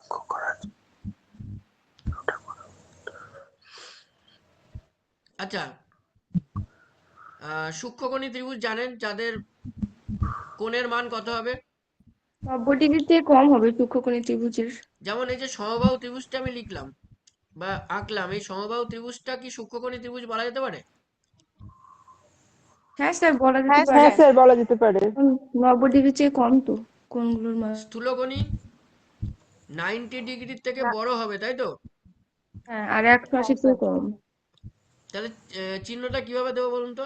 90 ডিগ্রি থেকে বড়, তার মানে এরকম দেবো নাকি?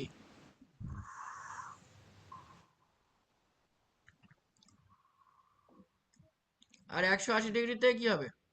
এরকম লেখা যায়, এই ছবি এরকম ভাবে লেখা যায় না?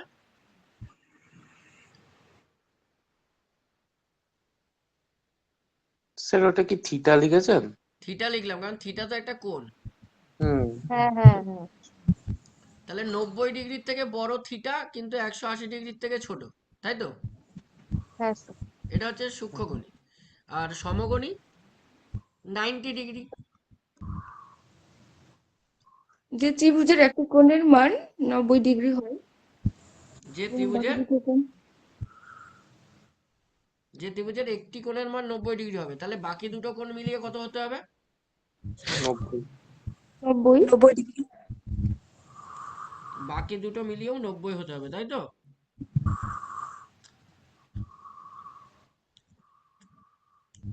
আচ্ছা,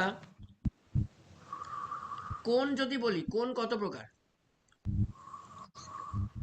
কোন স্যার সব সরল কোণ, সূক্ষ্মকোণ, স্থূল কোণ, অনেক রকম তো আছে। ছয়েরও বেশি অনেক রকম। সমকোণ, ছয়েরও বেশি, হ্যাঁ। মূলত প্রবৃদ্ধ 6 কোণ, প্রকার, 360 ডিগ্রি। একান্ত কোণ কোণ, আছে, একটা পূর্ণকোণ মান কোণ, অনুসারে বিপরীত আছে, কোণ। আবার মান অনুসারে আছে, একান্ত, আবার দুটি কোণের মধ্যে সাদৃশ্য অনুসারে, হ্যাঁ তখন ওই একান্তর হ্যাঁ, অনুরূপ, অনুরূপ বিপ্রতীপ, বিরূপ, বিবৃতি, হ্যাঁ। এগুলা একান্তর অনুরূপ। আর একটা হচ্ছে সরল কোণ। হ্যাঁ কোণের স্যার, মান অনুসারে প্রবৃত্ত এগুলো কোণ, স্যার শেষ প্রবৃত্ত ছিল কোণও আছে। সরল প্রবৃদ্ধ। সমকোণ, আচ্ছা সরল কোণের পরে আসছে কি? প্রবৃদ্ধ কোণ, বৃদ্ধ কোণ, তারপর সে সম্পূর্ণ কোণ।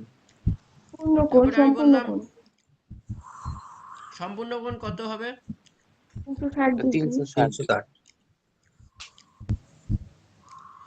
এদিকে আমরা বললাম অনুরূপ কোণ, একান্তর কোণ, তারপরে হচ্ছে বিপ্রতীপ কোণ,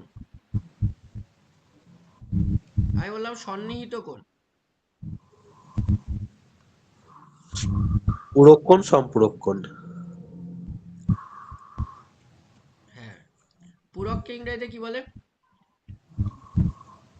কম স্যার ভুলে গেলাম। কমপ্লিমেন্টারি। একটা কমপ্লিমেন্টারি, সাপ্লিমেন্টারি, হ্যাঁ ওটা হচ্ছে সম্পূরক। কমপ্লিমেন্টারি মনে হয় স্যার। আচ্ছা, আর একটা হচ্ছে কেন্দ্রস্থ কোণ আর পরিধিস্থ কোণ। হ্যাঁ স্যার। তাই সেরকম হলে তো অন্তস্থ বহিস্থ হবে। হ্যাঁ, হ্যাঁ, অন্তস্থ বহিস্থ হবে। হ্যাঁ, কোণ তো অনেক। আচ্ছা, এইগুলো সব আপনারা জানেন, শুধু আমাকে অনুরূপ কোণ বলবেন এখান থেকে। আমি এখানে 1, এখানে 2, এখানে 3, এখানে 4, আচ্ছা একটু ভুল হলো, আমি হ্যাঁ 3, স্যার, 4টা একটু উপরে লিখে দিই। 3-4টা উপরে হয়ে যাবে, হ্যাঁ। 1, 2, 3, 4, 5, 6, 7, 8। এবার এখান থেকে আমাকে অনুরূপ কোণ বলুন। 1, 2 আর 5, 6, 2, 6, 2, 3, 6, 7, 8। 1, 5, 1 আর 3, 5। 7, দাঁড়ান 4, দাঁড়ান 8, দাঁড়ান দাঁড়ান দাঁড়ান, ভালো করে। 1, 5, 1, 5, 2, 6, দাঁড়ান, অ্যাঙ্গেল 1, অ্যাঙ্গেল 5। 2। 5, কেন হ্যাঁ 2 কেন? হ্যাঁ হ্যাঁ, 5, তো 5। এটাকে স্যার সমান লেখা যাবে স্যার, কারণ এই দুটো সমান। হ্যাঁ অবশ্যই, অনুরূপ কোণ তো সমানই হয়। ঠিক আছে, আপনার কথা আমি সমান লিখে দিই। আচ্ছা, অ্যাঙ্গেল 3 হ্যাঁ, সমান সমান অ্যাঙ্গেল 7। 7। angle 7, অ্যাঙ্গেল অ্যাঙ্গেল 2 সমান সমান অ্যাঙ্গেল 6। 6, অ্যাঙ্গেল 4 সমান সমান অ্যাঙ্গেল 8। 8, অ্যাঙ্গেল 8। 8, এগুলোকে আমরা কি বলছি? অনুরূপ কোণ। অনুরূপ কোণ। মানে একই রকম দেখতে বলে। একদম একদম একই রকম সদৃশ। হুম। এবার আপনি চলে আসুন, আর একটা ছবি আঁকছি, সেটা হচ্ছে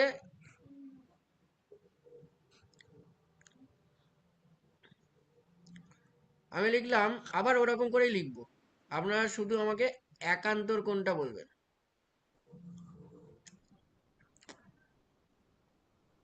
কোনটা হবে একান্তর কোণ? 1 4 হবে, 3 এর মানে সাথে 6টা হবে। 3 আর একদম 6, আর 3 4 আর আর 6 হবে, 4 আর 4 আর 5 5 হবে। হবে। 4 এর সাথে 5 হবে। এই দুটোই। মানে এইটার এই সাথে এই জেড, দিকেরটা যাবে উল্টে, হ্যাঁ, হ্যাঁ। উল্টো জেড আর সোজা জেড। এইটা। সোজা জেড, উল্টো জেড। তার মানে অ্যাঙ্গেল 3 ইকুয়াল টু অ্যাঙ্গেল 6, কারণ এটাও কিন্তু সমান হয়, একান্তর কোণও সমান। তাহলে একান্তর কোণের মানও সমান। এই এই এটাকে বলা হয় একান্তর কোণ। তাহলে আমি এখানে লিখে দিই একান্তর বলে, একান্তর কোণ। এবার পুরো ইজি একটা ম্যাটার, সেটা হচ্ছে আমার কিচ্ছু না, দুটো সরলরেখা একটা বিন্দুতে গিয়ে ছেদ করে ফেললো, এইটা একটা কোণ, এইটা একটা কোণ, তাহলে কি হবে? ওখান থেকে বিপ্রতীপ আগেরটা কোণ, থেকে হয়ে যেত 2, 3, 1, 4 আর 7, 6, 5, 8। তাহলে এটাকে আমি যদি 1 ধরি, এটা 3, এটাকে যদি আমি 2 ধরি, এটা হচ্ছে 4। এই বিপরীত কোণগুলো হচ্ছে পরস্পর সমান। বিপরীত কোণও সমান হবে, যেমন হ্যাঁ অ্যাঙ্গেল 1 ইকুয়াল টু অ্যাঙ্গেল 3 আর অ্যাঙ্গেল 2 ইকুয়াল টু অ্যাঙ্গেল 4, বিপ্রতীপ কোণ। এবার চলে আসি সন্নিহিত কোণে। এই একটা সাধারণ বাহু থাকবে আর একটা আর দুটি কোণের একটাই শীর্ষবিন্দু থাকবে। শীর্ষবিন্দু থাকবে, এইটা হচ্ছে শীর্ষবিন্দু। তো এটা হচ্ছে 1 নম্বর, এটা হচ্ছে 2 নম্বর। তাহলে এখানে এটাকে আমরা বলছি অ্যাঙ্গেল 1 আর অ্যাঙ্গেল 2, এই দুটো কি সমান হবে? না কিন্তু। না না না স্যার, সমান না না নাও স্যার হতে পারে। আচ্ছা, আমি সমানও হতে পারে লিখে দিলাম, আবার নট ইকুয়াল টু দিয়েও লিখে দিলাম। তাহলে এটা হচ্ছে সন্নিহিত কোণ। আচ্ছা, আমি যদি এরকম একটা ছবি আঁকি, মনে করুন এরকম একটা ছবি আঁকলাম, ওই ছবিটাই আঁকলাম, এখানে এইভাবে একটা দিয়ে দিলাম আর এই একটা দিয়ে দিলাম, এটা কি সন্নিহিত কোণ হবে? না, না না, এর তো সাধারণ এটা হবে বাহু না আছে পুরোটাই আর সন্নিহিত একটা একটা, কোণ। শীর্ষবিন্দু আছে। সাধারণ বাহু নেই। হ্যাঁ কেন আর সাধারণ ওটা বাহু নেই? পুরোটাই একটা না স্যার, পুরো কোণটা তো সাধারণ পুরো বাহু, কোণ। তো ওইটা হচ্ছে না। সাধারণ বাহুর দুই দিকে দুটো কোণ হতে হ্যাঁ হবে। একদম একদম। স্যার বড় সাধারণ বাহু, কোণটার ক্ষেত্রে তো হবে না সাধারণ বাহু। সাধারণ সাধারণ বাহু একটা শীর্ষবিন্দু আর সাধারণ বাহুর দুদিকে দুটো কোণ। হুম হুম হুম, একদম একদম। তাহলে এটা কিন্তু হবে না, কারণ এখানে তো টোটালটাই নিয়ে নিয়েছে ও। হ্যাঁ হুম। তাহলে আর কি করে সন্নিহিত হয়? তাহলে কিন্তু এই ছবিটা সন্নিহিত কোণ নয়, এটা বুঝতে হবে। সাধারণ বাহু থাকতে হবে, দুটো পার্শ্বে দুটো কোণ হবে। হয়ে গেল। এবার দেখুন চলে আসছে, এটা কি আসবে এবার? পূরক। পূরক মানে দুটো কোণ ইকুয়াল টু 90 ডিগ্রি। যখন দুটো কোণের মান 90 ডিগ্রি হবে, এই যে সন্নিহিত কোণটা, এটাও কিন্তু একটা পূরক কোণ, হ্যাঁ কি না? এই হ্যাঁ, যে আমি দুটো কোণের ছবিটা হ্যাঁ এঁকেছি, স্যার, সমষ্টি। এখানে যে ছবিটা এঁকেছি, এই ছবিটাই, হ্যাঁ স্যার, এই ছবিটাই কিন্তু একটা পূরক কোণই হচ্ছে, তাই না? 1 আর 2 একে অপরের পূরক কোণ। 1 আর 2 একে অপরের পূরক কোণ। ঠিক একই রকম ভাবে যখন আমরা এরকম একটা আঁকবো, তখন এটা কি হয়ে যাবে? সম্পূরক। সম্পূরক কোণ। সম্পূরক কোণ। এক সরল রেখা। এক সরলরেখাতে মানে এখানে 180 ডিগ্রি তৈরি করবে। এটা হচ্ছে আমার এক সমকোণ, এই সরি 2 সমকোণ, তাই তো? হ্যাঁ 2 সমকোণ। তাহলে এটা কিন্তু সম্পূরক কোণ, কারণ এইটার যোগফল 180 ডিগ্রি হতে হবে, আর এখানে এটার যোগফল 90 ডিগ্রি হতে হবে। এটা কিন্তু মাথায় রাখতে হবে। তাহলে সম্পূরক কোণ এবং পূরক কোণ বিষয়টা গেল। এবার চলে আসি আমার কেন্দ্রস্থ কোণে। কেন্দ্রস্থ কোণ, আমি ছবিটা আঁকতেই পারলাম না, দাঁড়ান এটা কেটে দিই। এদিকে আগে এই ইয়েতে আঁকা খুব দুষ্কর ব্যাপার।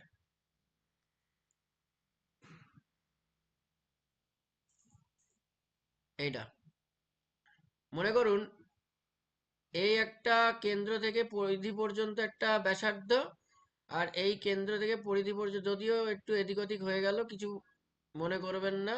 এই যে কোণটা তৈরি করলো, এই কোণটাকে আমরা কি কোণ বলবো? কেন্দ্রস্থ কোণ। কেন্দ্রস্থ কোণ।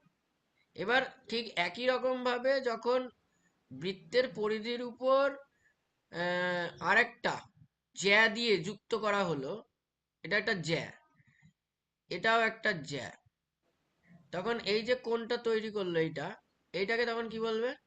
বৃত্তস্থ কোণ। পরিধিস্থ কোণ। পরিধিস্থ কোণ। একই ব্যাপার। হ্যাঁ আর এটা হ্যাঁ, এটা হচ্ছে ডবল, হচ্ছে মানে হাফ দ্বিগুণ হচ্ছে হবে। কেন্দ্রস্থ। আর মনে কেন্দ্রস্থ কোণ রাখতে হবে বহিঃস্থ। যে এটাকে যদি আমি এ বলি, এটাকে যদি বি বলি, 2a। তাহলে এটাকে আমরা কি বলে লিখতে পারি? Two a a is equal equal to two b. 2b। হ্যাঁ হ্যাঁ সমান করবো তো? হ্যাঁ হ্যাঁ, ঠিক আছে স্যার। ঠিক বলিনি? হ্যাঁ একদম হ্যাঁ স্যার। একদম স্যার। হ্যাঁ, 2a সমান সমান বি। তার মানে আমরা এটা লিখতে পারি, কি লিখতে পারি? a ইন্টু বি বাই 2, ঠিক কি না? এই a ইন্টু বলছি, a সমান সমান বি বাই 2 লিখতে হয় তো? হ্যাঁ স্যার। হুম। তার মানে অ্যাকচুয়ালি আমার বলতে হবে যে কেন্দ্রস্থ কোণ পরিধিস্থ কোণের দ্বিগুণ। হুম। এইটা হচ্ছে মাথায় রাখতে হবে, যারা সায়েন্স ব্যাকগ্রাউন্ডের আছেন তাদের মোটামুটি রাখবেন কোণের দ্বিগুণ। সমস্যাটা কি বলুন তো? সমস্যাটা কিছুই না, সমস্যাটা হচ্ছে আমি সায়েন্স ব্যাকগ্রাউন্ডের ছাত্র নই। এবার সেক্ষেত্রে আমার যদি কিছু ভুল ত্রুটি হয় আপনারা মাফ করবেন, একটু ইয়ে করে দেবেন, ঠিক আছে? সব কিছু যে আমি জানবো এমনটা নয়, আমার সাবজেক্টে আমি জানি কম বেশি, কিন্তু সব সাবজেক্টে জানা সম্ভব হয় না, এটা বাস্তব কথা, ঠিক আছে? তবে বেসিক জিনিসগুলো কিছু কিছু জানা যায়, কিন্তু অনেক উচ্চ স্তরের জিনিস কিন্তু সব জানা যায় না, কি তাই না? তাহলে কেন্দ্রস্থ কোণ আর পরিধিস্থ কোণের সম্পর্ক বোঝা গেল। এবার এই যে ভালো করে একটা জিনিস দেখুন, এই যে এখান থেকে এই পর্যন্ত মনে করি এটাকে আমি এ ধরছি, এটাকে আমি বি ধরছি, এই যে জায়গাটা, এই জায়গাটাকে আমরা কি বলবো?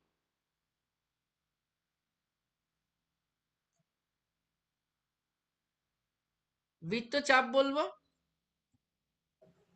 ঠিক কি না? হ্যাঁ স্যার। এটাকে কি বলবো আমরা? বৃত্তচাপ বলবো।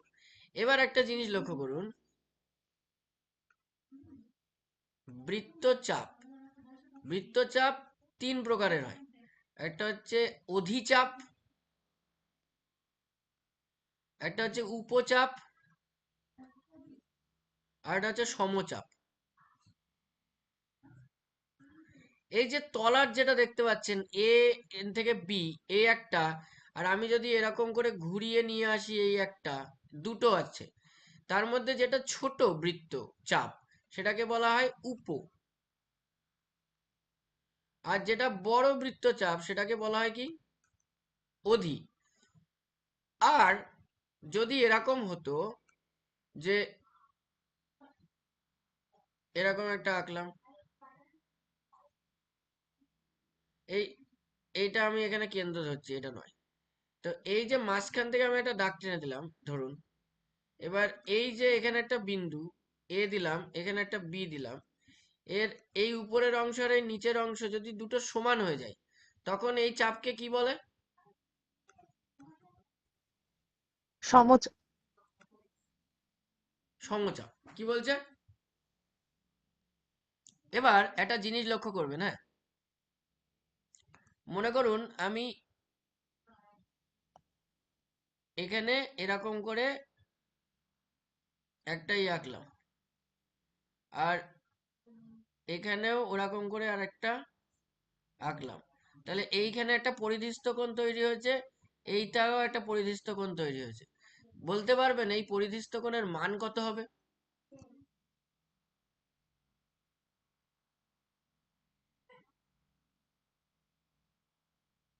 ওই পরিধিস্থ কোণের মান কত হবে বলতে পারবেন? দেখুন মান বলে দিচ্ছি, সব সময় সমচাপ রেখার উপরে অবস্থিত পরিধিস্থ কোণের মান 90 ডিগ্রি হবে। কারণ এই কোণটার মান কত ডিগ্রি হবে? কত ডিগ্রি হবে? 90 ডিগ্রি। একদম 180 ডিগ্রি। 180 না ডিগ্রি না হবে। হ্যাঁ ওটা তো দ্বিগুণ। হ্যাঁ তাহলে 180 ডিগ্রির বিপরীত কি হবে তাহলে? পরিধিস্থটা হবে সেটা অর্ধেক হবে 90। একদম, এইটা কিন্তু একটু দেখবেন, হ্যাঁ, কারণ সমচাপ রেখার উপরে অবস্থিত কোন পরিধিস্থ কোণ অবশ্যই 90 ডিগ্রি হবে। তাহলে এই হচ্ছে বৃত্তচাপ চলে গেল। তাহলে বৃত্তের জ্যা, বৃত্তের ব্যাস, ব্যাসার্ধ, বৃত্তের কেন্দ্র, বৃত্তচাপ, তাহলে এগুলো তো মোটামুটি আমাদের ক্লাস 5-এই আছে, তাই না? তাই না? হ্যাঁ স্যার, হ্যাঁ, 5 এর হ্যাঁ ওপরে 5 স্যার। 6 এ আছে স্যার। একদম শেষ চ্যাপ্টার। 5-এ আছে, ছবি আঁকতে হয় ওখানে, যে এত সেন্টিমিটার ব্যাসার্ধ বিশিষ্ট একটি বৃত্ত অঙ্কন করে বৃত্তের যে উপাদানগুলো রয়েছে সেগুলোকে চিহ্নিত করো, এরকম কোশ্চেন আছে ওখানে। তো দেখুন, এবার একটা জিনিস বলি, সেটা হচ্ছে ত্রিভুজ সম্পর্কে বললাম, বৃত্ত বলেছি, কম বেশি বললাম, বৃত্তটা বুঝে গেছেন আশা করি। এবার একটা হচ্ছে চতুর্ভুজ, একটুখানি বলে রাখি চতুর্ভুজটা, তারপরে 3Dটা পরের দিন বলে দেবো। চতুর্ভুজ, চতুর্ভুজ হচ্ছে চারটে বাহু দ্বারা সীমাবদ্ধ সমতলিক ক্ষেত্রকে চতুর্ভুজ বলে, তাই তো? চতুর্ভুজ কত প্রকার? সে দু প্রকার, প্রধান ভাগ বলে দুই প্রকারই হবে, কুব্জ কুব্জ আর আর অকুব্জ। অকুব্জ। হ্যাঁ হ্যাঁ হ্যাঁ, সে প্রধান কুব্জ আর ভাগ বললে অকুব্জ। দুই প্রকার, কুব্জ চতুর্ভুজ, অকুব্জ চতুর্ভুজ। আচ্ছা আমি 5টা লিখে দিচ্ছি। হ্যাঁ, হ্যাঁ, তারপরে আচ্ছা, কুব্জের মধ্যে প্রথম ওই এটা আছে, ট্রাপিজিয়ামটা আছে, তারপরে ট্রাপিজিয়াম থেকে আবার বাকি চতুর্ভুজ গুলো বের হচ্ছে। ট্রাপিজিয়াম না সামন্তরিক আছে আগে? না, আগে ট্রাপিজিয়াম আসবে, হুম, তারপরে সামন্ত। না মানে সামন্তরিকও একটা ভাগ আর কি, সামন্তরিকের মধ্যেই তোমার আয়তক্ষেত্র আর বর্গক্ষেত্রগুলো আসছে। দেখো এই 5টা হচ্ছে পার্ট আমি করে দিলাম চতুর্ভুজের, এই 5টাই আছে চতুর্ভুজের ভাগ আছে টোটাল, সব মিলিয়ে যা যেখানে যা আছে। তো আয়তক্ষেত্র কি? দুটো বিপরীত বাহু সমান এবং কোণ 90 ডিগ্রি। বর্গক্ষেত্র কি? চারটে বাহুই সমান, কোণ 90 ডিগ্রি। সামান্তরিক কি? বিপরীত বাহু সমান কিন্তু কোণ 90 ডিগ্রি নয়। রম্বস কি? চারটে বাহু সমান কিন্তু কোণ 90 ডিগ্রি নয়। ট্রাপিজিয়াম দুটি বিপরীত বাহু সমান কিন্তু পার্শ্ববর্তী দুটি বাহু তির্যক, অর্থাৎ গিয়ে কোথাও না কোথাও মিলিত হয়ে যাবে, তাই তো? হ্যাঁ, আর আগের গুলোতে সমান্তরাল সমান্তরাল কথাটাও অ্যাড করতে হবে। সমান্তরাল স্যার। সমান সামান্তরিক এবং রম্বস সমান্তরাল। সবই সমান্তরাল। সামান্তরিকের ক্ষেত্রে হ্যাঁ, সামান্তরিক রম্বস সবই সমান্তরাল কিন্তু কোণ 90 ডিগ্রি নয়, যেটা আয়তক্ষেত্র এবং বর্গক্ষেত্রে হয়, তাই তো? হ্যাঁ হ্যাঁ, স্যার। সমান হ্যাঁ, এবং সমান্তরাল এবং কোণগুলি 90 ডিগ্রি। এটা হচ্ছে আয়তক্ষেত্র।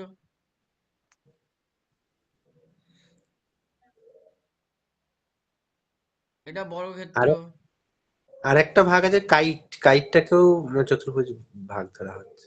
ওটা ক্লাস 8-এর ওই কাইটটা, হ্যাঁ কাইটটা মানে কাইটটাও নিচের দুটো চতুর্ভুজ। সমান আর উপরের দুটো সমান।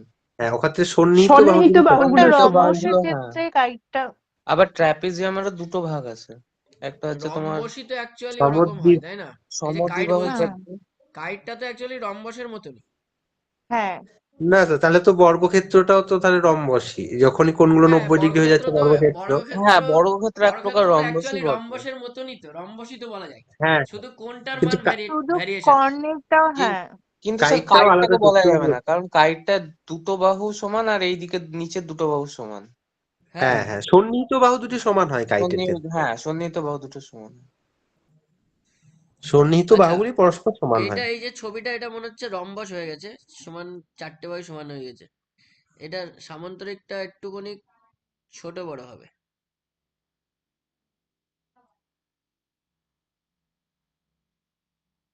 এটা সামান্তরিক। আর ট্রাপিজিয়াম ওই ঘরের চালের মতো স্যার।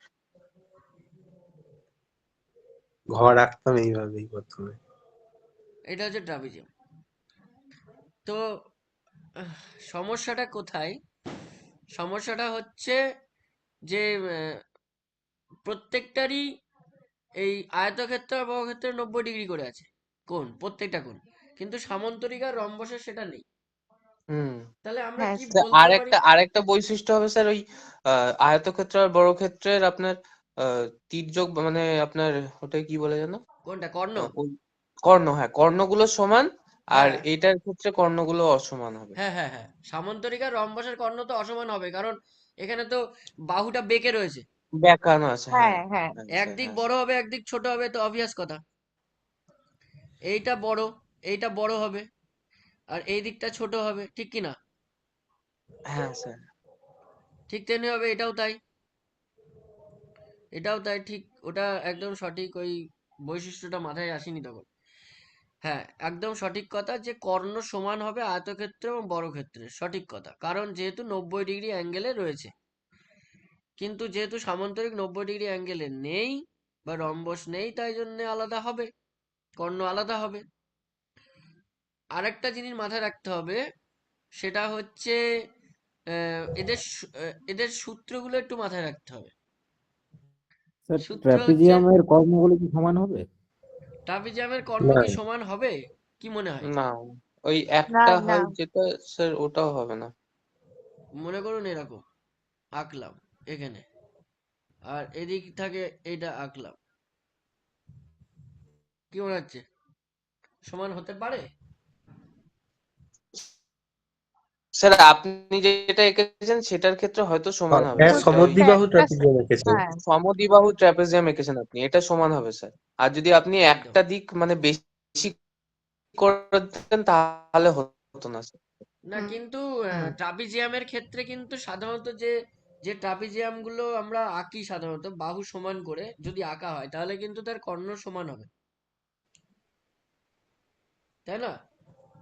হ্যাঁ ওইটা আপনারটা স্যার, সমদ্বিবাহু, আপনারটা আপনারটা হ্যাঁ সমান ওটা হবে স্যার। সমদ্বিবাহু ট্রাপিজিয়াম আপনারটা এটা এঁকেছি। আপনি সমদ্বিবাহু সমদ্বিবাহু হয়ে গেছে। এঁকেছেন, ওটা সমান হবে স্যার। সমদ্বিবাহুটা মানে এক জোড়া বিপরীত হ্যাঁ বাহু একজোড়া পরস্পর বিপরীত সমান বাহু হয়ে যায়, যোগবাহু, সেটাই সমান্তরাল, হ্যাঁ। সমদ্বিবাহু ট্রাপিজিয়াম। সমান না সমান্তরাল সমান, বাহু।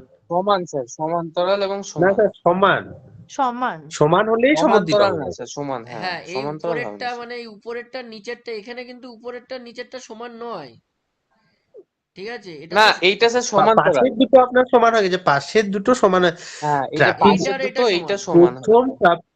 এইটার হ্যাঁ প্রথম এটা হ্যাঁ সমান হচ্ছে, ট্রাপিজিয়ামের যে সংজ্ঞা, হ্যাঁ হ্যাঁ হ্যাঁ হ্যাঁ, ঠিক আছে? কিন্তু উপরের যেটা সমান্তরাল বাহু সেটা সমান হয়নি, না সেটা সেটা ওটা সমান সমান হবে নয়, না। সমান্তরাল স্যার। সেটা সেটা হবে সমান না, হলে কি করে আমার ট্রাপিজিয়াম হবে? একদম একদম। হুম হুম। তাই না? আর আচ্ছা আয়তক্ষেত্রের, ট্রাপিজিয়াম হচ্ছে গেলে এক জোড়া বাহুকে মানে সমান্তরাল হতে হবে, এক জোড়া বাহু সমান্তরাল হবে, দু জোড়া হ্যাঁ কখনোই হবে না। দুজোড়া বাহু, কারণ এই পাশের দুটো বাহু তো তির্যক বাহু, হ্যাঁ, আর ওই তির্যক হ্যাঁ বাহু দুটি যখনই সমান হয়ে যাবে তখন দৈর্ঘ্যে, তখনই সমদ্বিবাহু সেটা ট্রাপিজিয়াম। সমদ্বিবাহু ট্রাপিজিয়াম সমদ্বিবাহু হয়ে যাবে। সমদ্বিবাহু ট্রাপিজিয়াম। আর ট্রাপিজিয়াম। সমদ্বিবাহু ট্রাপিজিয়াম হলেই তাদের কর্ণ দুটি সমান হয়ে যাবে। সমান হয়। হুম হুম। এবার এই যে আয়তক্ষেত্রের আর বর্গক্ষেত্র সামান্তরিক রম্বস এদের সূত্রগুলো একটু দেখে নেবেন, ঠিক আছে? ক্ষেত্রফল আর পরিসীমার সূত্র, পরিসীমার সূত্র তো বের করা সোজা, চারটে বাহু যোগ করে দিলেই তো বেরিয়ে যাবে অ্যাকচুয়াল। আর ক্ষেত্রফল সেই অ্যাকচুয়ালি সেই আমি বলেছিলাম না যে হাফ ইন্টু সরি ভূমি ইন্টু উচ্চতা, প্রত্যেকটার ক্ষেত্রে কিন্তু ভূমি ইন্টু উচ্চতাতেই আমরা আনতে পারি। যেমন এখানে ভূমি ইন্টু উচ্চতা আয়তক্ষেত্র করা যাবে, কিন্তু দেখে মনে হচ্ছে আপনি কি লিখলেন, কিন্তু অ্যাকচুয়ালি তাই। এটা যদি আমার প্রস্থ হয়, এটা যদি আমার দৈর্ঘ্য কর্ণগুলো হয়, ধরে। হুম। এটা যদি আমার প্রস্থ হয়, এটা যদি আমার দৈর্ঘ্য হয়, তাহলে দৈর্ঘ্য ভূমি আর প্রস্থটা তো উচ্চতা। বর্গক্ষেত্রেও তাই, এটা যদি এ হয় এটাও এ, সেই এ স্কোয়ার করছি আমরা একই। শুধু ট্রাপিজিয়ামের যে ক্ষেত্রফল সেটা হচ্ছে আমার কি, আহ, কি করি আমরা, যেহেতু ধরুন যে উপরের বাহুটা, এই যে বাহুটা আর এই নিচের বাহুটা, এই দুটো বাহুর দৈর্ঘ্য তো আলাদা, তখন আমরা এই দুটো যোগ করে গড় করে দিই। সেই জন্য গড় করলে হয় হচ্ছে হাফ ইন্টু সমান্তরাল বাহু দুটোর যোগফল, তাই তো? হ্যাঁ সমান্তরাল বাহু দুটির যোগফল,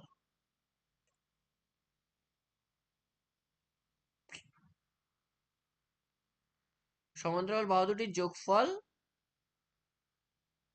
গুণ কি করব আমরা, উচ্চতা করব, তাই তো?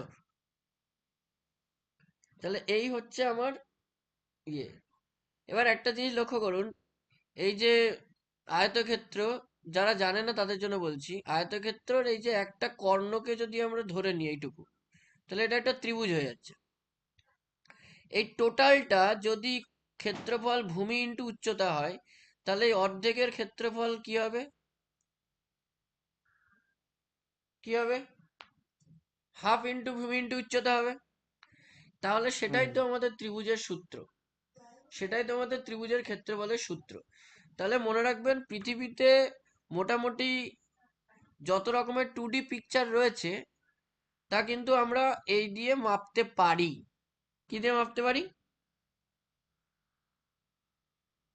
কি দিয়ে মাপতে পারি? এই ভূমি ইন্টু উচ্চতা, এই সূত্রের মাধ্যমে, ফর্মুলার মাধ্যমে কিন্তু আমরা ক্ষেত্রফল বের করতে পারি, ঠিক আছে? বৃত্তের ক্ষেত্রেও তাই হয়, শুধু একটা পায়, একটা ওদের একটা ধ্রুবক রাশি, ওদেরকে ওখানে আনতে হয়, কারণ যেহেতু এটা বৃত্তাকার অংশ। এই হচ্ছে বিষয়। তাহলে বৃত্ত, চতুর্ভুজ আর ত্রিভুজ, এটা হলো কোনটা হলো, আর ওদিকে সংখ্যাটা মোটামুটি হলো। তো আজকে এই কটা করালাম, 3D টা পরের দিন বলে দেবো। ঠিক আছে?